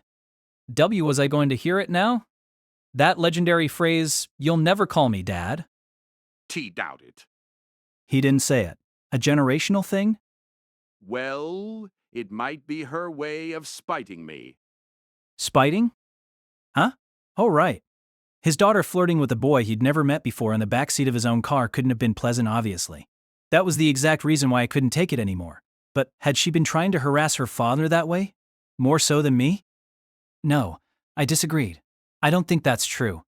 Even, Miss Hitagi wouldn't do that to you. Someone she doesn't mind being hated by, I'm one of them. Whether or not she succeeds, I'm still her father. She did see me in a lot of ugly arguments with her mother. By now, Hitagi probably can't recall her parents ever getting along. Ah, an uncontested divorce. A single father home, of course. All this time he never said, wife, and every time it was Hitagi's mother. So yes, Spite. I could practically hear Hitagi saying that she'd never become like us. In fact, I think she's right. You two honestly looked like you were having fun. Well, I'd be lying if I said I wasn't having any fun at all, but I don't know. I'm used to her acting like a total nutjob. Wait, was that an impolite thing to say? What if he took it at face value and heard it as an insult? I thought I was almost praising her, but friendly trash talk could be interpreted differently on the receiving end, depending on the occasion.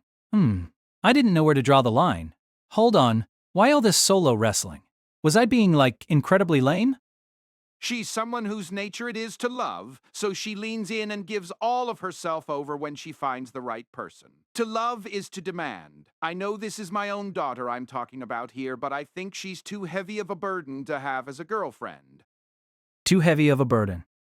There. How ironic. Though I couldn't be any more ashamed of the fact I wasn't able to support Hitagi. That's why she stopped depending on me a long time ago. Forget when, but she went on a rampage swinging a stapler. I think that was the last time. She'd even done that to her father. Was that domestic violence, or… But the other day, for the first time in a while, a long, long while, Hitagi asked me for something. She said she wanted to help me with my work. And now, this. Both times you've been involved. I think you're something special if you're able to cause a change in that girl. I'm flattered that you think so highly of me, but I think it's all just coincidence. I said at last, unable to take it any longer. It felt like I was being praised due to a misunderstanding. I hadn't earned it, and to be honest, I couldn't call that a good feeling. Really? I heard you played a part in curing Hitagi's illness, too. Yes, and again, it could have been anyone, but just so happened to be me. Anyone else could have taken my place, and Miss Hitagi just got saved on her own to begin with. I ended up being present for it, that's all. That's enough. The simple fact that you were there when she needed you to be is enough. There's nothing more you had to do to earn her gratitude. And then, for the first time, I thought I saw Daddy Senjogahara smile. T wasn't able to carry out my duties as a father. I still don't think of myself as caring for my daughter. That girl is all but living on her own. I wasn't able to be there when she needed me. My hands are full trying to pay off the debts Hitagi's mother created for us. To be honest, even this Jeep is borrowed from a friend. But despite all my failings as a father, I'm still proud of my daughter. I trust her eye for people. And if you're the one she brought, you must be the right one. Take good care of my daughter from now on, Araragi. Dad. Now this had become a strange conversation. Still, I thought, she probably wasn't trying to spite him. If anything, Senjogahara might have asked her father to accompany her on her first date because she wanted to show him that she was okay now. It wasn't to tell him she'd never become like her parents. Rather, he didn't need to worry about her anymore. I felt like I could hear her saying it. But it wasn't for me to tell him, not sticking your nose in other people's family environment. There was that common sense, but more so, I felt like there was no space between Senjogahara and Daddy Senjogahara for me. So it wasn't for me to tell him that he wasn't someone she didn't mind being hated by no matter how I thought about it, but someone who wouldn't hate her. I couldn't possibly tell him. There was only one person in the world who should say those words. By the way, where are we? If Hitagi's keeping it a secret, then I can't tell you. But we're in a place that the three of us visited a few times. The three of you? Meaning Senjogahara, Daddy Senjogahara, and… Mommy Senjogahara? You know, picking this spot for her first date makes me think she's quite whoops. It looks like the princess has returned. What a dad-like way to put it. That would have been my retort if I were talking to someone my own age, but I exercised restraint. Anyway, he said Senjogahara had returned. And indeed, through the window I could see her taking her time walking toward us. Until just a moment ago, I'd been meaning to gripe at her when I saw her next, for abandoning me to my predicament. But now it was as if an angel were descending from heaven to rescue me. What a con. Thanks for waiting, Araragi. Dad, could you give us two youngsters some time alone? Thank you for bringing us here. We should be back in about 2 hours, so please, do get back to your job. Sure. I'd imagined it to be the case, but he'd agreed to interrupt his busy work schedule to drive us around, and he was getting back to work on his phone. Which meant his chaperoning ended here. Okay, Araragi. Senjogahara extended her hand toward me. I took it with fear and trepidation in my heart. I exited the car as if Senjogahara were pulling me out of it. She let go of my hand a second later. She really was chaste. Appreciate it, Dad. Finally thanking him, she closed the Jeep's door. Well, not that it meant anything, but at last we were on a normal date. I felt a little awkward about leaving Daddy Senjogahara in the parking lot when he'd taken us all the way into the mountains on a weekday night, but he seemed to have work he could do, so I let it slide. _50, where exactly are we? Miss Hida, at CAF. Oops, I could drop that now. I did feel a little reluctant to let it go. Senjogahara, where are we? Have I ever once answered any of your questions? Yes, I think so. Senjogahara's attitude toward me was so brusque that I began to think that maybe I was one of those people she didn't mind being hated by. Asking me a question. I think you're getting a big head. I'm not even allowed to ask you questions. Don't remember allowing you to so much as kneel. Don't want to kneel. You mean you'd rather kowtow? Do you have some kind of issue with me standing? I could quip to my heart's content now that her father was out of the picture. Koyomi Araragi was firing on all cylinders. I followed behind Senjogahara as she briskly forged ahead. We may have been in the mountains, but the scattered streetlights in the parking lot meant it wasn't what you'd call dark. Wait, do you still call them streetlights, even in the mountains? The inconsequential thought ran through my head. Well, I'm glad the weather turned out to be nice, though. The weather? Is that important? Yes. Well, they do call me Mr. Sunshine. Sorry, Mr. Dumb Swine? There's no way you could have misheard me like that. Look. Do you see the sign over there? Try reading it. Arm-furring? Ordering me in such an offhanded, almost sulking way? But I did as Senjogahara said and looked where she was pointing. There was indeed a sign there, and written on it were the words, Home of the Stars Observatory. An observatory? In other words? Senjogahara used her right hand to stop my head when I reflexively looked up toward the sky. Grabbing my head from above, she kept it in place. What are you doing?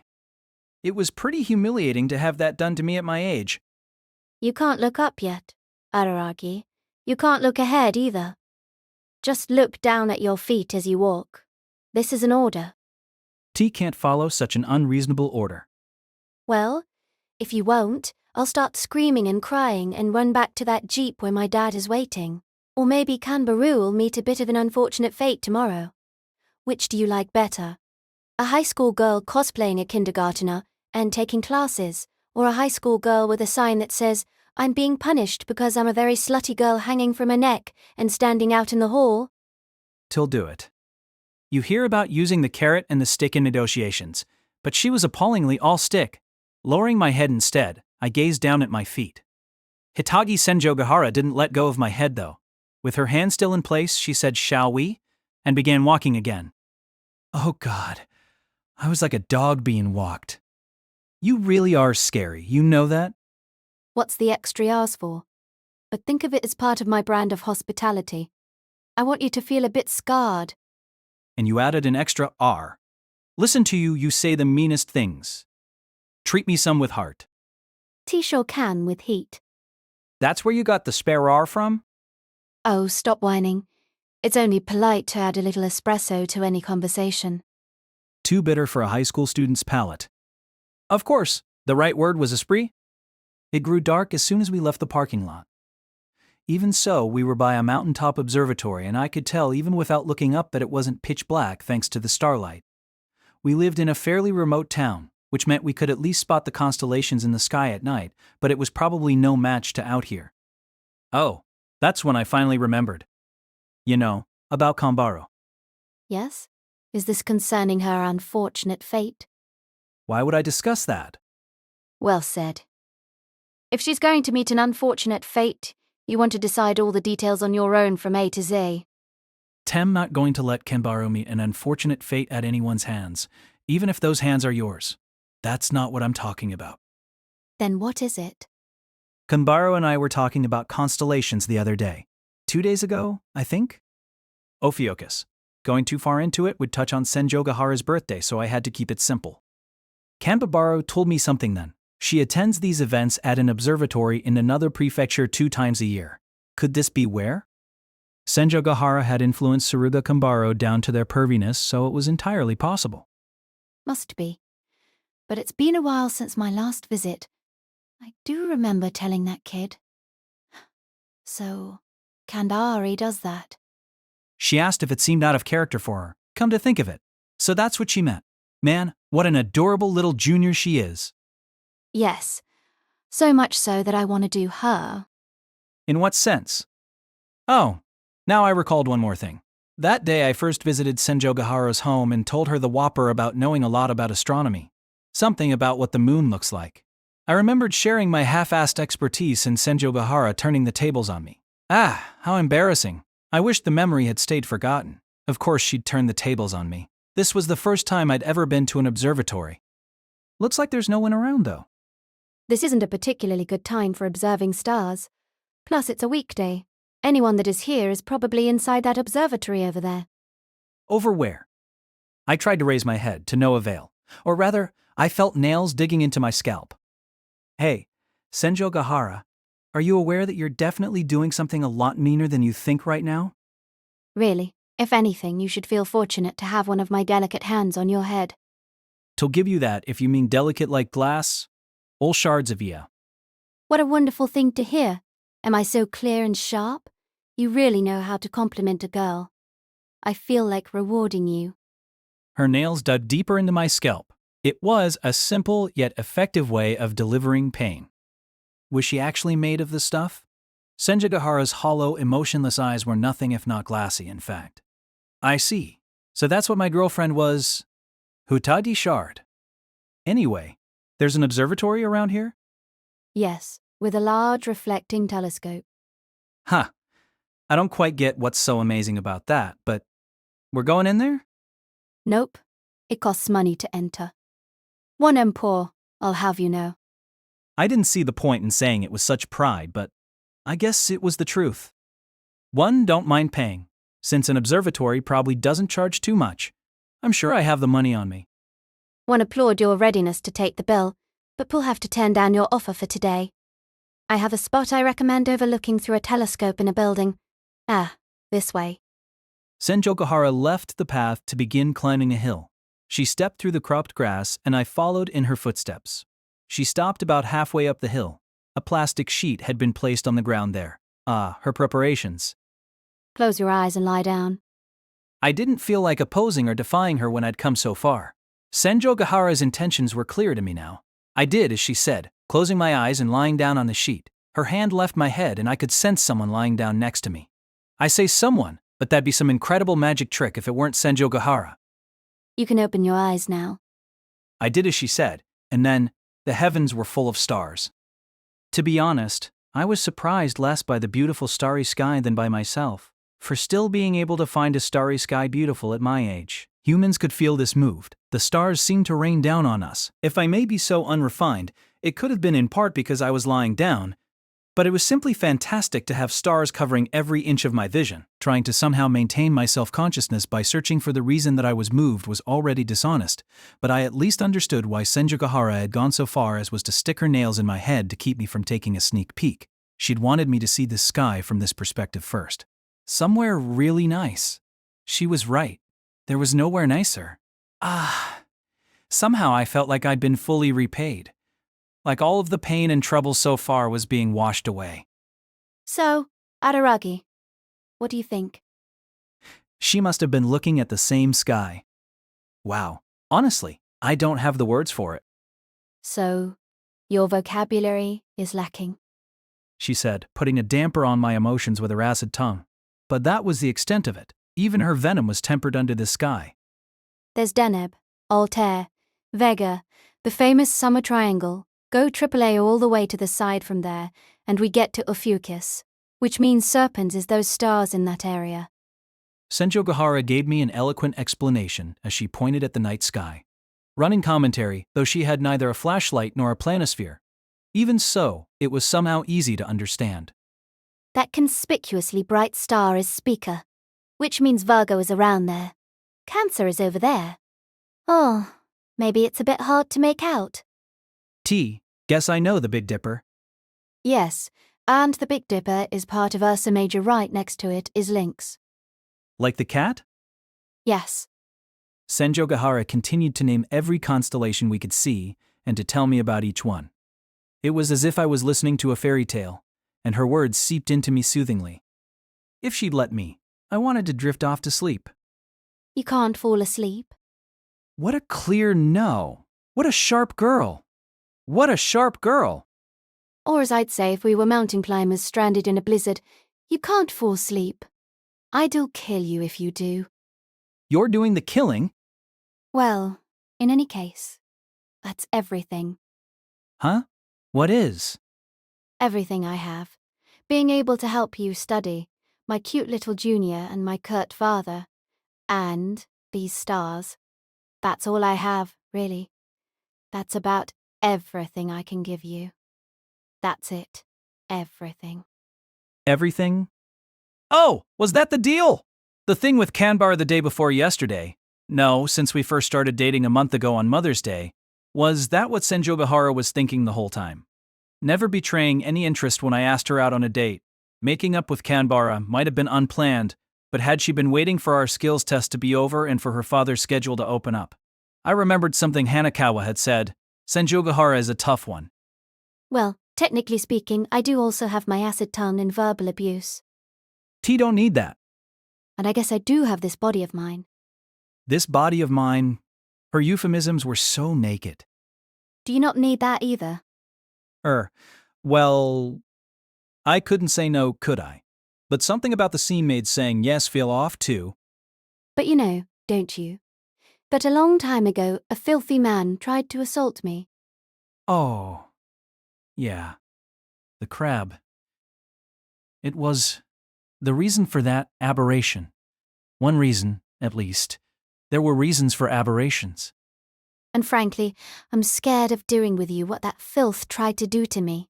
No, I don't intend on using fancy words like trauma. I don't think I'm such a wuss. I'm simply scared. It wasn't that bad before we started going out, but now I'm scared of hating you, Araragi. She was scared. Not of the act, but of the result. Now I'm scared of losing you. I couldn't read any emotions into her voice. Her face was probably expressionless too. TT's funny, isn't it? Being scared of hating the person you're dating, being scared of losing the person you're dating. It's like which comes first, the egg or the sunny side up. The egg, I think. To tell you the truth, I'm afraid I'd become a stupid woman. I was supposed to be a tragic, beautiful maiden who suffered from a mysterious, unknown illness, but now I'm a lover-struck, beautiful maiden who's always thinking about some guy. So you're a beautiful maiden in either case. Anyway, I even resent you for turning me into such an uninteresting dime-a-dozen woman. Uh-huh. Nah, you're plenty interesting. Sorry, I didn't mean to interrupt. As you're aware, though, Araragi and I haven't led the happiest life up until now. But I think I could call it all even if I see it as what. Let me meet you. If it was my unhappiness that caught your attention, then I'm glad it happened that way. That's how taken I am with you. So no matter how small the chance, I don't want to see you in the same light I see that filth. Of course, I don't plan on being this selfish forever. I do feel like I'm being childish, like I'm being a baby, a naive whittle baby. Why repeat it in a lamer way, Senjogahara? Vef, you'll allow me a shallow line, Losing you would be like losing half of my own body. So, I want you to wait, just a little. Just a little. Yes, until next week. So soon? Please satisfy yourself with Kanbaru's body until then. Did you really just say that to me? And while you do that, I'll use Kanbaru to rehab too. Kanbaru is getting the best of it. Only she gets all of her dreams to come true? Well, next week isn't realistic, but I swear I'll make it work someday. So please, I want you to wait, just a little. As far as what this lover-struck woman can give you, these stars are it for now. When I was younger, we used to come here often. My dad, my mum and me. With her dad and her mom, the three of them together. I thought about what I knew of her family situation, and realized that must have been quite a while ago. Even so, Senjogahara remembered. No, she recalled it. She'd recalled something she'd forgotten. This is it, my treasure. It was a pretty cliché turn of phrase for Senjogahara, but that only added to the sense she was sharing her unadorned true feelings with me. This starry summer sky. This sky she once saw with her family. This was it. Everything. At the very least, I could say I was now sure of one thing. Hitade Senjogahara was quite smart and extraordinarily calculating, but she had zero combat ability when it came to romance. It was obvious enough on Mother's Day during the events that led to us going out, but this woman was, how to put it, foolhardy, like an RPG hero who charges into a cave without a torch, she thought, showing me all her cards and leaving the decision in my hands. Her diplomatic blackmail of the methodology was a good approach to take to something as subtle as falling in love. Where was the sentiment in that? That come on was bound to give pause to 99 out of 100 people. Talk about feeling scared. Even someone as devoid of romantic experience as me knew that much. Well, if she was adopting the strategy fully aware that I was the one remaining person in 100, then damn it, I had to take my hat off to her. Oh, so adorable. So it wasn't funny. I actually felt like riding the momentum and hugging Senjogahara, but didn't want to lose her either. Over such a thing. Not that I had any cards to show her, but I was okay with our relationship being this way for now. It's not as if I didn't need it, though. We could lie on our backs and look up at the stars. We were fine as that sort of couple, and now Bud is in flet. To Laskit. Hey, Araragi, do you love me? T-do. T-do too. I love you, Araragi. Thank you. What about me do you love? Everything. There's nothing about you that I don't love. I'm happy to hear that. And what do you love about me? You're kind, you're cute, you're like my prince who comes dashing in to save me when I'm in trouble. I'm happy to hear that. By the way, that filth was only after my body. He didn't even try to steal my lips. Huh? What do you mean? I'm saying that filth showed no interest at all in them. And so Araragi. Then, utterly free of abashment or affectation, Senjogahara spoke the words. I'm kissing you. Scary. You're being scary, Miss Hitade. No, that's not it. Could I bother you for a kiss? What would think to about a kiss? Let's kiss, Araragi. So, that's what you're going to settle on. It wasn't too inappropriate a way to phrase it. In fact, no way to phrase it could be more her. And so, today became a memorable day. For us.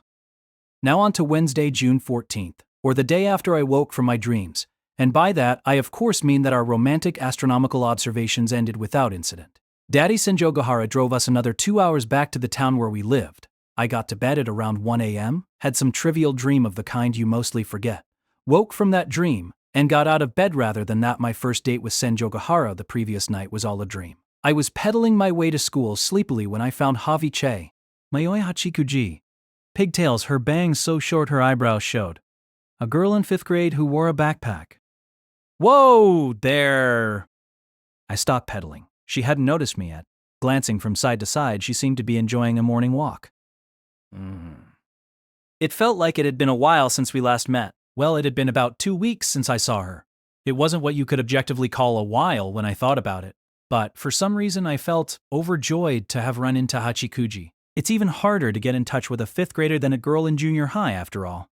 I had some spare time. Unlike before, it couldn't hurt to have a bit of a discussion with her. I took the liberty of assuming that Hachikuji was free. The question then was how to get her attention. I began by getting off my bike, careful not to make a sound. I put down my kickstand and parked my bike on the side of the road. All right now. Then again, this was Hachikuji I was dealing with. Under no circumstances did I want her to realize that I was happy. There was the chance she would start getting carried away if I showed her any such hints. I couldn't aggravate her cheekiness. What did I need? An unconcerned, no, an uncaring, oh, huh, you're here? I just so happened to say hi to you because I didn't have anything better to be doing. With a little tap on the shoulder? Right, I wasn't so frivolous that I'd burst into cheer over seeing a friend again. At my age, I wanted to sell myself as someone dry and cool, okay? So sneak up to her from behind. Then, hey, Takaji, it's been ages, you little scamp. I snuck up to her from behind, then latched onto her with a hug. Undeterred, I embraced her with all my strength as if to crush her small body, then rubbed my cheeks against hers over and over again. Ha ha ha ha ha! Oh, you're just so cute. Let me touch you more. Let me hug you more. I'm gonna get a peek at those panties, you lovable little lady. Eek, eek, eek, eek. Now she was biting me.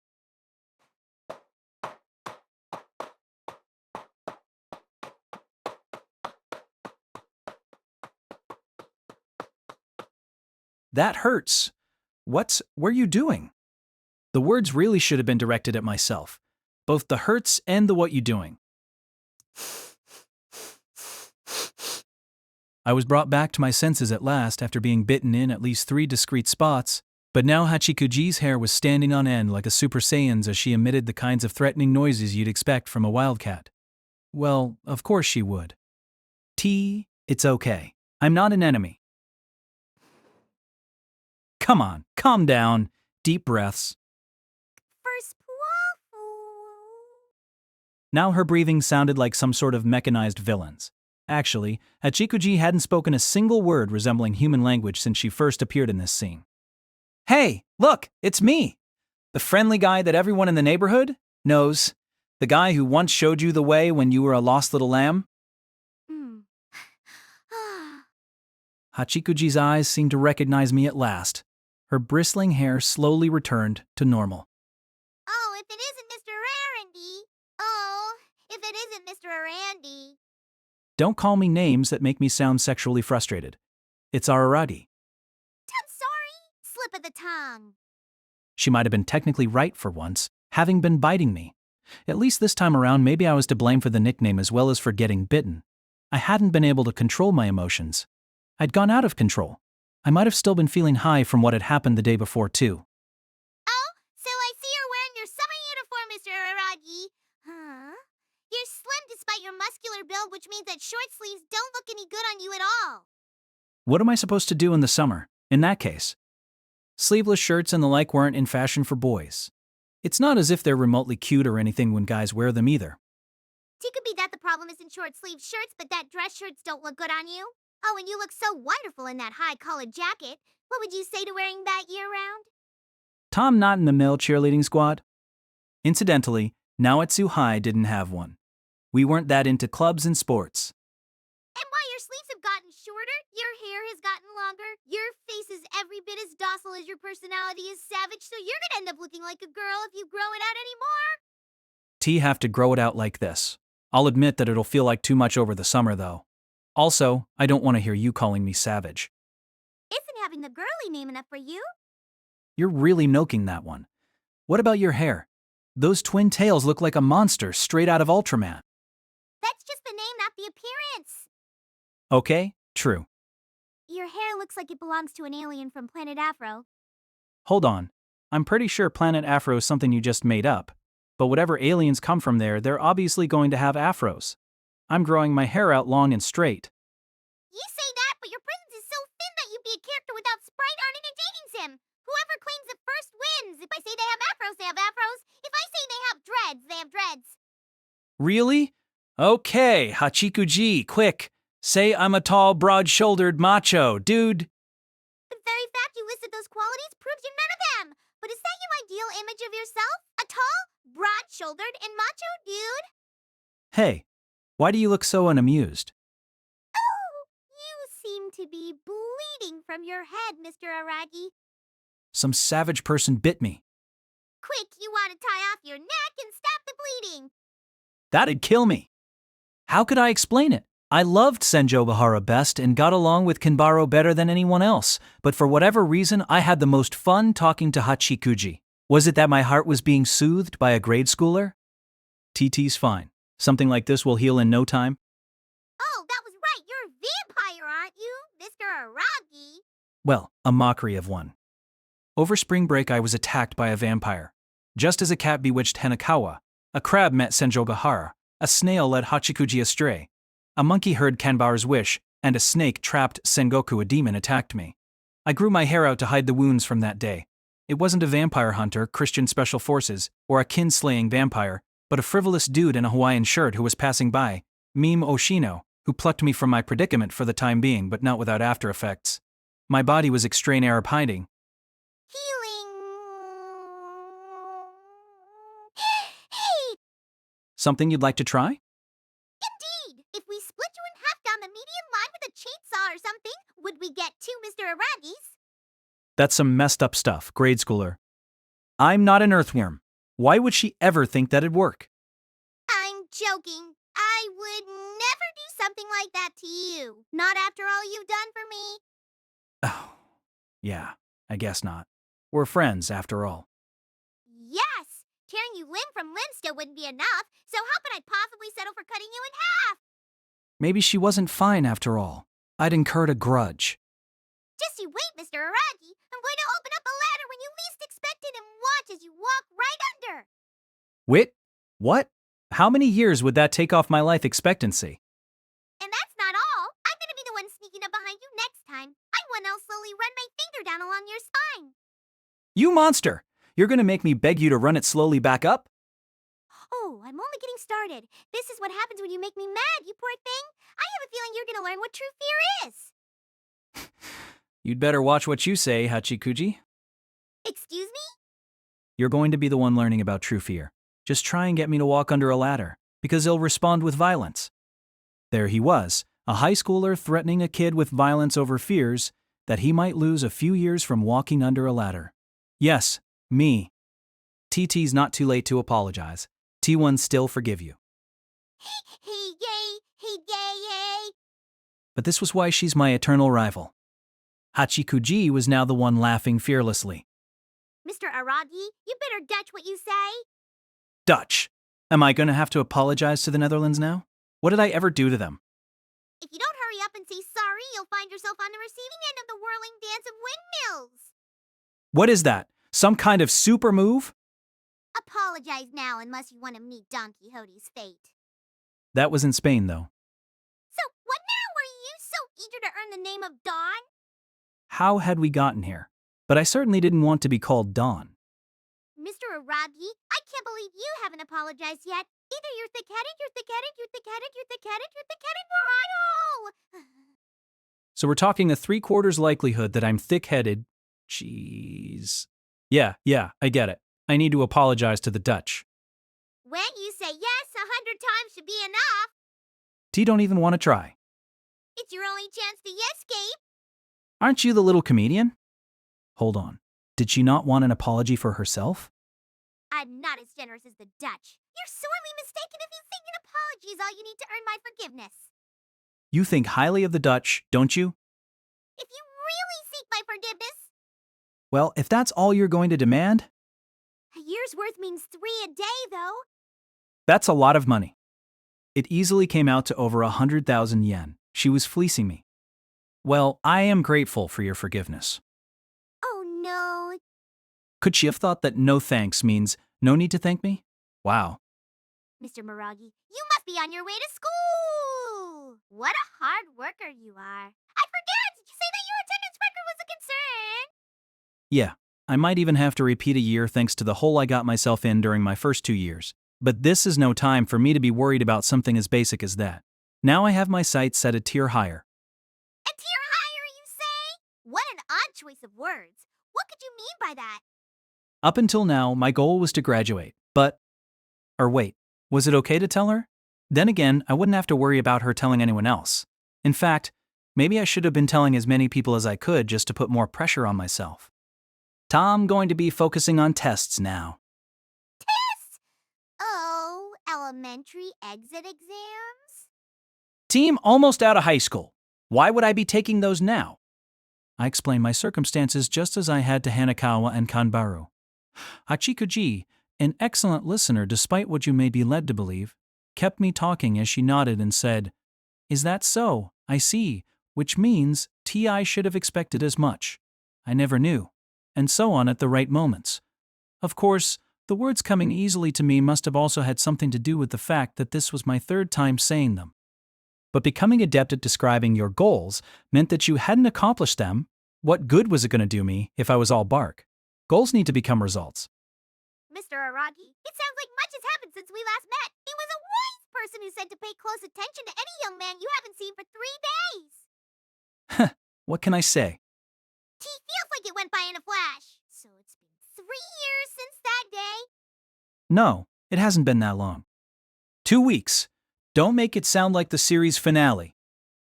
Was it now? Well, I suppose if it only took you 2 weeks to come to that decision, you're just as likely to reverse it in the next couple of weeks. I mustn't be so quick to take you at your word. A change that takes place over 3 days takes only 3 more days to undo. If you don't see a young man for 6 days, he's back where he began. You say some mean things, you know? But she was right. In fact, I hadn't perused a page of those study aids Hanakawa picked out for me the day before yesterday. So you're one of those people who feel satisfied just buying a reference book. Yes, I know the type. I myself often buy video games but never play them, satisfied with the purchase alone. I'm worried you're already doing that as a grade schooler. And it wasn't as if my determination had wavered and I hadn't gone through those reference books because it was too much effort. It just so happened that I spotted Sengoku at the exact same bookstore where I bought them, which got me wrapped up dealing with an aberration, sleeping in an abandoned cram school like a canned sardine, going back home to get some more sleep, heading to school only to have to work on the culture festival, and going on a date with Senjo Gahara. When could I have flipped through my study aids? A date? Doesn't that count as playing Nestle, eh? Adwid tens. She was right. Honestly, busy is just an excuse that people who can't budget their time like to use. If you wanted, you could have checked out those study aids during your breaks at school, for example. You're being bound by a preconceived notion, a prejudice that studying is something you only do during classes or at home. Whoa, that's actually solid advice. Yeah, she was right again. Hachikuji, all this time I might have wrongly thought of you as a dumb kid through and through. Are you actually a fairly passable student? You told me before that your grades weren't very good, but were you just being modest to avoid hurting my feelings? Who knows? I've never studied in my life before. She was a fool. Or, wait, maybe an incredible natural? Which was she? I needed to test her.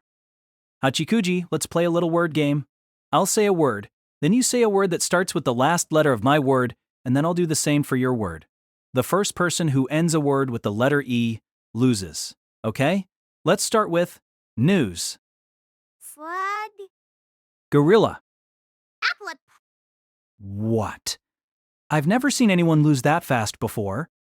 What an imbecile, actually. She was playing along. Instead of immediately losing with something like snake, she waited a beat, subtly showing taste. She wasn't just fun to talk to, she was so talented that I needed to bring her home and make a habit of chatting with her for 30 minutes every night before I went to sleep. Still, she sounded like an imbecile even if I couldn't discount the possibility that she was a natural who could play along.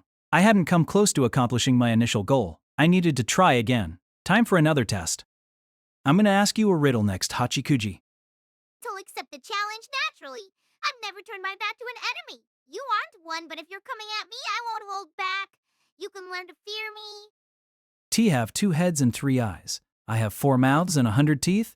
I have 7 arms and 5 legs, and I'm small but can swallow an elephant whole. What animal am I? Come and dot one of your friends. A loon.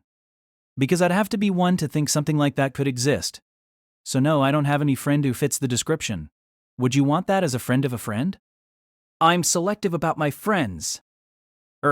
If I considered her answer a clever way to turn the tables on me, I still couldn't gauge her intellect.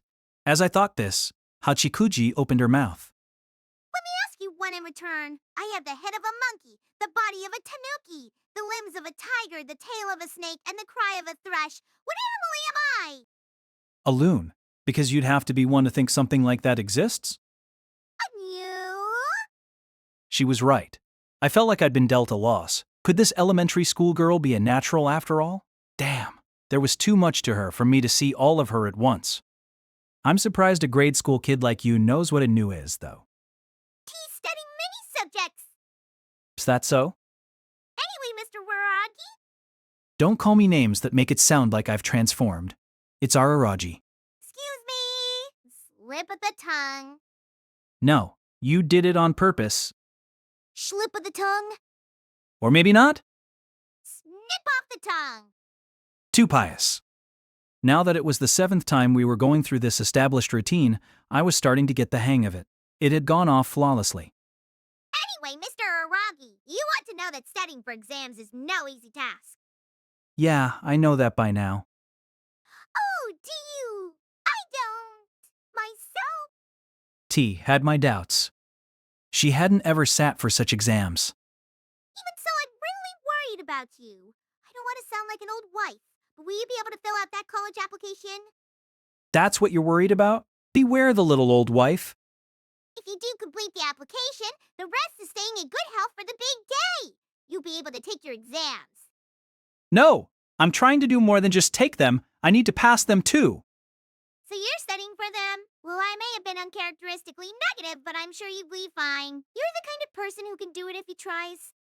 Oh, you really think so? Of course. Now that you've decided to take those exams, you're as good as accepted. Wow, you'd go that far? Haven't gone far enough? You aren't just as good as accepted. It may not be an exaggeration to say you've graduated. Hold on, Hachikuji. That's definitely overstating things. All I've done is decide to take some exams. No, I can already see you with your doctorate in hand. That's right. From this day onward, I'll be calling you Doctor. TT's fine. Call me whatever you want. So that's how you see me. Can't criticize you there? Then allow me to call you by the Latin to make you sound all the more academic. What's a doctorate called in Latin? Pedophili Doctoris. Shut up. And that setup took forever. Even I was getting tired waiting for the punchline. I was starting to think there might not be one. A pedo-in adult. Pedophili Doctoris. It's as if the term was made for you. No term ever gets made for me, okay? I'll admit I'm adult, but no pedo. I lead an upstanding life. And if you squint your eyes, you may start seeing dope in the first word too. Stop. Stop it right now before you ruin the word doctorate for me forever. Just don't get drunk on sweet platitudes like you can do it if you try. The only people who say that are those who don't. Hachikuji sounded all serious now.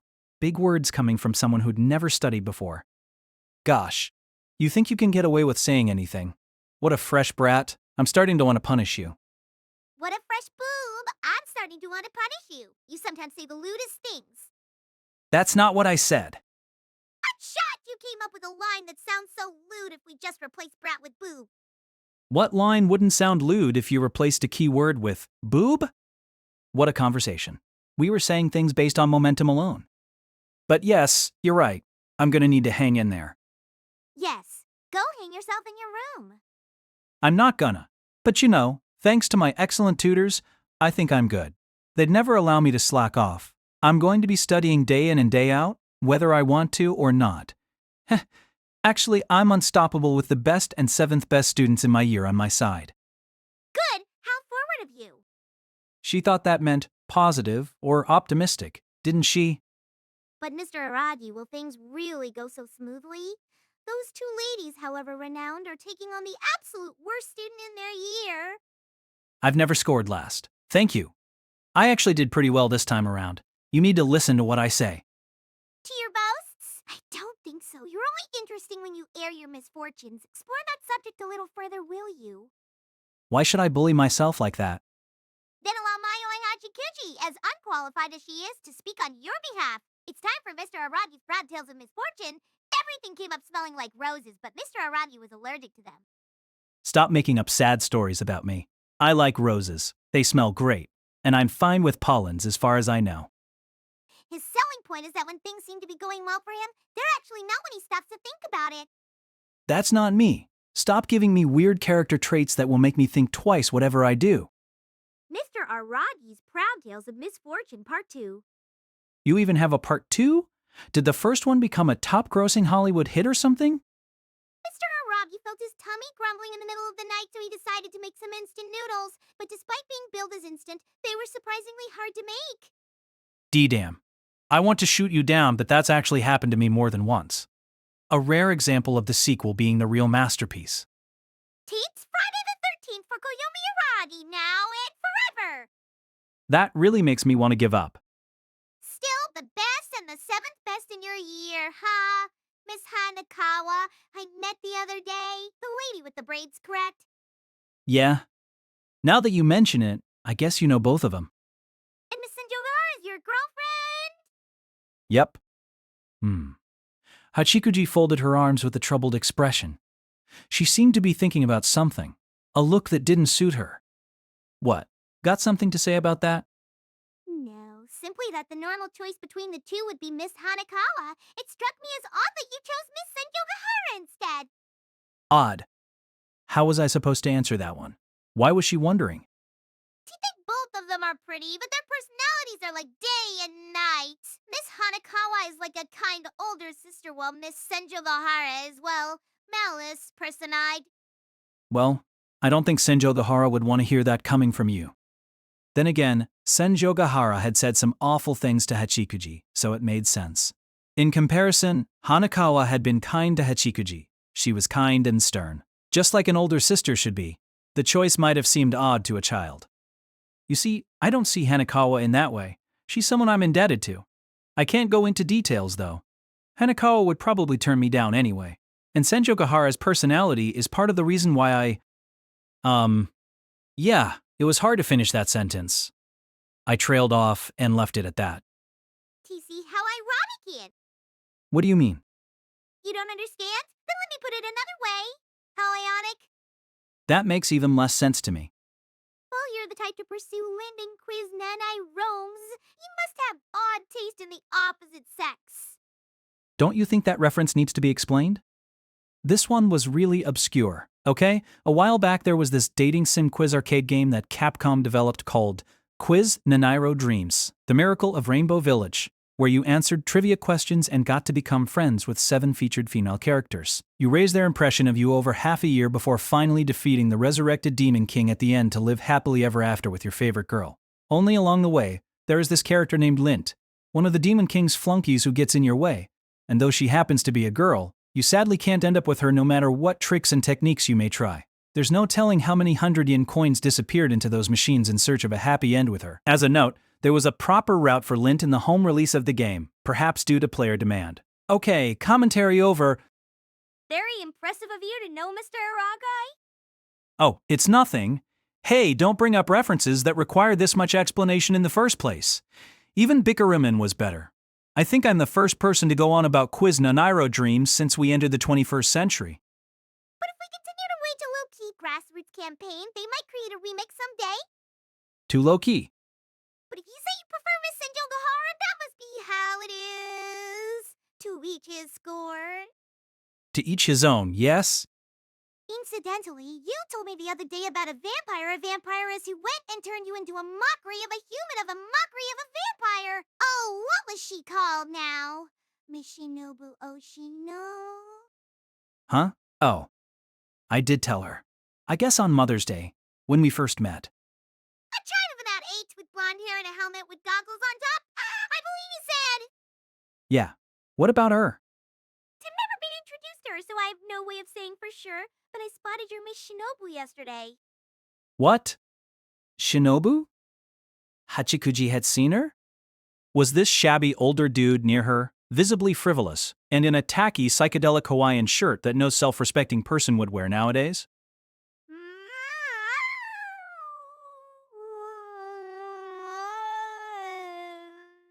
I'm having difficulty understanding you, but are you trying to ask me if you were by the girl's side? No. Do you see me as a shabby older dude? And never in my life have I worn a Hawaiian shirt, not even with the most boring design imaginable. You shouldn't say things about others that you wouldn't want said about yourself. You're absolutely right. The truth hurts. It always does. In any case, Mr. Araragi, this blonde child was alone. No one was near her. Around what time was this? T believe it was about 5 in the afternoon. 5. I would have still had my hands full preparing for the culture festival. Before I talked to Sengoku by the gates. Where was this? Near the donut shop along the highway. Oh, there. You take some long walks, don't you? That's a pretty big habitat for a kid. But okay, a donut shop. It was a Mr. Donut. The detail made the story seem a bit more believable. But Shinobu alone?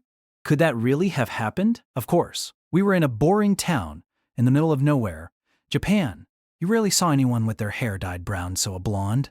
Who else could it be but Shinobu? If you added the helmet and goggles on top of that. But could Shinobu travel that far from the abandoned cram school?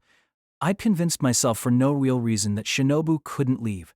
But now that I thought about it, Ashino had never said anything like that. Would he really allow her to act on her own, though? Yes, I thought the same thing. If she really is a vampire, then I'm no match for her, so I dared not get a step closer. But I did think it would be best to inform you, which is why I was waiting here today to ambush you. Oh, really? So this wasn't a chance meeting. Now that she mentioned it, she did seem to be looking around when I first saw her. Another day where someone was waiting on me. You should have told me that first, then. Team sorry? I'd forgotten from the shock of being grabbed from behind by some pedophile who then rubbed his cheek against mine. A pedophile? Do we really have any of those in this town? As an upstanding local, I can't abide that. It's okay. Let's have a big heart for these small people. The slogan of the month in my class is Be Kind to Pedophiles. What kind of school are you attending? Are you sure you're okay there? In short, it was my own fault. I was reaping what I'd sown. Huh, okay then. Sorry to get you so worked up over this. Thanks. I think I'll go straight to Oshino's place and see what's going on. Maybe even today. Oh no! I'm just glad I could be of service to you, Mr. Araragi. If anything, shouldn't you be worried about the time? Asked Hachikuji. I looked at the watch around my right wrist. We'd been talking for a while. Time really does fly when you're having fun. When would I get to meet Hachikuji next? Oh well. Do you have a cell phone? I absurdly tried asking a grade schooler. This was the kind of town where even middle schoolers didn't have them. I'm sad to say that I'm exceedingly bad with mechanical devices. Tease that so. Yes! I might not be able to watch television after 2010. Even digital broadcasting is too much for you. It went beyond being good or bad with tech. Even Kanbaru and Oshino weren't that incapable. What could they mean by one said Dafa? You sound so stupid. Well, there was nothing I could do. I'd have to leave this one to fate. Maybe running into her now and then while I wandered around town was the right relationship to have with Hachikuji. I shouldn't be too greedy, and coincidences were precious in their own way. If she needed to see me, like today, she seemed to have no problem doing so. I got back on my bike. Okay, Hachikuji, see you later. All right, I know we'll meet again. My 5th grade friend saw me off as I headed to school. With barely any time left to spare, I was pedaling hard. Mayoi Hachikuji. In any case, I was glad she was doing fine, but her situation was too precarious for me to be putting it that way. You could say she was in the worst position out of everyone I knew that had met an aberration. That said, it wasn't as though I could do anything. I shouldn't be thinking that I could. People just went and got saved on their own. I shouldn't get that mixed up. I knew I couldn't, and yet, 3 months had passed since I first met an aberration, since I first learned of aberrations. 3 years it was not. But I had still gone through a lot of changes in that time. Did I then just go and change on my own? I managed to walk through the school gates before the warning bell rang. Actually, the volleyball shorts and school swimsuit I'd received from Sengoku to give back to Kanbaru were in my bag. My plan had been to get to school early and visit her second-year classroom. But now, I didn't have enough time. It was fine though. I couldn't give it to her in plain sight anyway, and considering the hassle of summoning her from her classroom during lunch break or after school made more sense. As I figured this out, I parked my bicycle in my spot. I walked into the building and began climbing the stairs. Then my cell phone began to vibrate. Oops, I needed to turn it off before heading into class. That was careless. The vibration ended immediately, so could it be a text instead of a phone call? This early though, maybe it was my little sisters. Senjogahara and Kanbaru weren't people who went out of their way to use text messages. I took my phone out of my pocket and checked the screen. I doubted my own eyes when I saw the sender, but those doubts were wiped away when I read the body of the message. In all of Japan and its long history, only one person would begin a mere text message with salutations and end with sincerely yours in haste. Reading what was between that salutations and sincerely yours in haste, And rereading it, I stopped in my tracks on the stairs to class and immediately headed straight back the way I came. Against the flow of students. Straight back to the bike parking lot. Oh. I am Sedan. There, I ran into Hitagi Senjogahara. The warning bell was moments away, but unlike me, she hadn't been moments away from being late. As if she calculated everything so as not to waste a single moment, Senjogahara always came to school just in time. Seeing her so suddenly after what had happened yesterday, I felt a little embarrassed and was at a brief loss for words. But Hitagi Senjogahara had the same flat-as-can-be attitude and expression as ever. What, Araragi, are you going somewhere? Just around the corner. What for? Call it humanitarian aid. Tease? That's so... She was indifferent. Yes, that was Hitagi Senjogahara. She had me figured out. Another case of wordless communication, or so I hoped. Fine. Then be on your way, Araragi. I'd normally never even consider it, but taking pity on you this one time, I'll answer for you during roll call. We only have 40 kids in our class. I don't think that would work. In fact, I'm afraid you'll only get the teacher mad at you.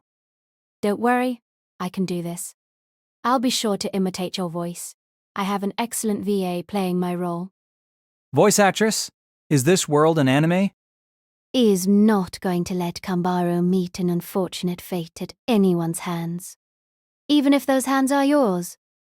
What do you think? Did that sound like you? Not even close. You got my hopes up, but it sounded even less like me than I thought possible. And don't pick out such an embarrassing line to repeat. I sense malice in your choice. Kanbaguri cried tears of joy when I told her about that one. Don't go around making our juniors cry over something so inane. You're not her only trusted senior now, you realize. Miss Hitagi, you're so beautiful. I couldn't ask for anyone better than you. I love you. What do you think? Did that sound like you? Not even close, and I haven't spoken that line yet. Yet? You mean you plan to? That's how it went.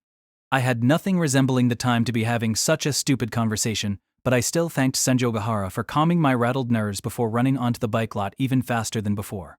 That park, I still didn't know if its name was Red, Rohaku, or Namashiro, or something else entirely. And if I still didn't know, I doubted I ever would. But speaking of memorable, perhaps the park was a place to remember. Because of that one Mother's Day, when I arrived at this park that lacked any playground equipment other than a swing, after wandering around on my beloved mountain bike, back when it still took that shape, and ran into Senjogahara, who was out on a walk and encountered a lost Maoi Hachikuji. And I still remembered. That day, not only did I happen to meet those two, but I also saw Tsubasa Hanakawa. Yes, she'd told me something then, that she lived in the area. The fact that her text asked me to meet at the very same park was neither a coincidence, nor, I thought, some illusion. In her wisdom, Hanakawa simply chose the one landmark near her home, that I knew, this park with the indecipherable name. Her deft hand when it came to these matters always had my vote. Yes, Tsubasa Hanakawa had sent me that message. Forget about the warning bell, the late bell had gone off long ago. Not only that, it took a bit of time to arrive at the park. It was in an unfamiliar area, and I'd only been to it once after going wherever the streets took me. Despite it all, around the end of the first period I managed to appear in front of Hanakawa, who was sitting on a bench with her back rounded, shrinking.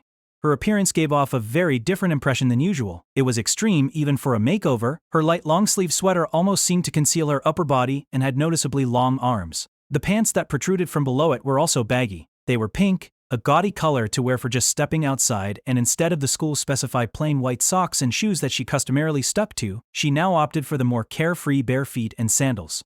Her glasses were the same as ever, but her braids had come undone. No, that wasn't entirely correct. Not even a class president among class presidents, elected not by her classmates but the gods themselves, was born with her hair braided. Especially this early in the morning, the right way to put it was that she had yet to tie her hair in braids. It was the first time I'd seen Hanakawa with her hair untied. Naturally enough, it seemed fairly long now that it wasn't. Longer than Senjogahara's from the looks of it. Hanakawa was wearing a hunting cap on top of that hair. A hat was another first. Oh, Araragi. Hanakawa finally noticed me. Cradling herself and looking down at the ground, she must not have, even though I was standing right in front of her. Her expression was a touch uneasy. Or so it seemed to me. Tut tut. You shouldn't ride your bike all the way into the park. They have bike parking, so you need to use it. That's Hanakawa for you. Now's not the time. Are you going to scold me about my bicycle of all things, after making me skip school? This and that are separate issues. Now hurry up and park it. She really wasn't having any of it. Was she not going to start with some words of gratitude for me? I had run over to her like a faithful little dog. But nothing was going to come of complaining here. Hanakawa was right, too. Saying fine, I got off my bike and pushed it to the distant parking area. The same rusted and broken down bicycles from May 14th were still parked there, unchanged. I put my bike next to them and locked it. Since there were still no signs of any man, woman, or child in the park, this seemed to be a constant whether it was a weekday or a holiday. I didn't see much point in locking up my bike. I returned to the park. Hanakawa was sitting on the bench. The light sweater was hiding some of her baggy pants, but I was certain they were pajamas, given their color and material. So that meant she was wearing pajamas on the top too, and her sandals looked like slip-ons. Had she woken up, gotten straight out of bed, put on nothing more than a sweater, and left home? I'm sorry, Araragi. Though they weren't words of gratitude. T.I. made you skip school. Oh, never mind. Did it come across that way to you? I wasn't trying to be sarcastic. Don't worry, though. I calculated it all out. You won't have any problems at all given today's schedule, even if you skip the whole day. Those were nasty calculations. To be doing that even when she asked for help. She really did think too hard about everything. Didn't that mean she wouldn't have sent me the text if the day's scheduling caused a problem for my attendance or some other issue? She thought too much about consequences. With the class president and vice president missing, what's going to happen to the culture festival prep? Do you have some kind of plan for that too? T called the teacher's lounge after sending you that text. I told Hashina about the work that needs to be done today and how to do it.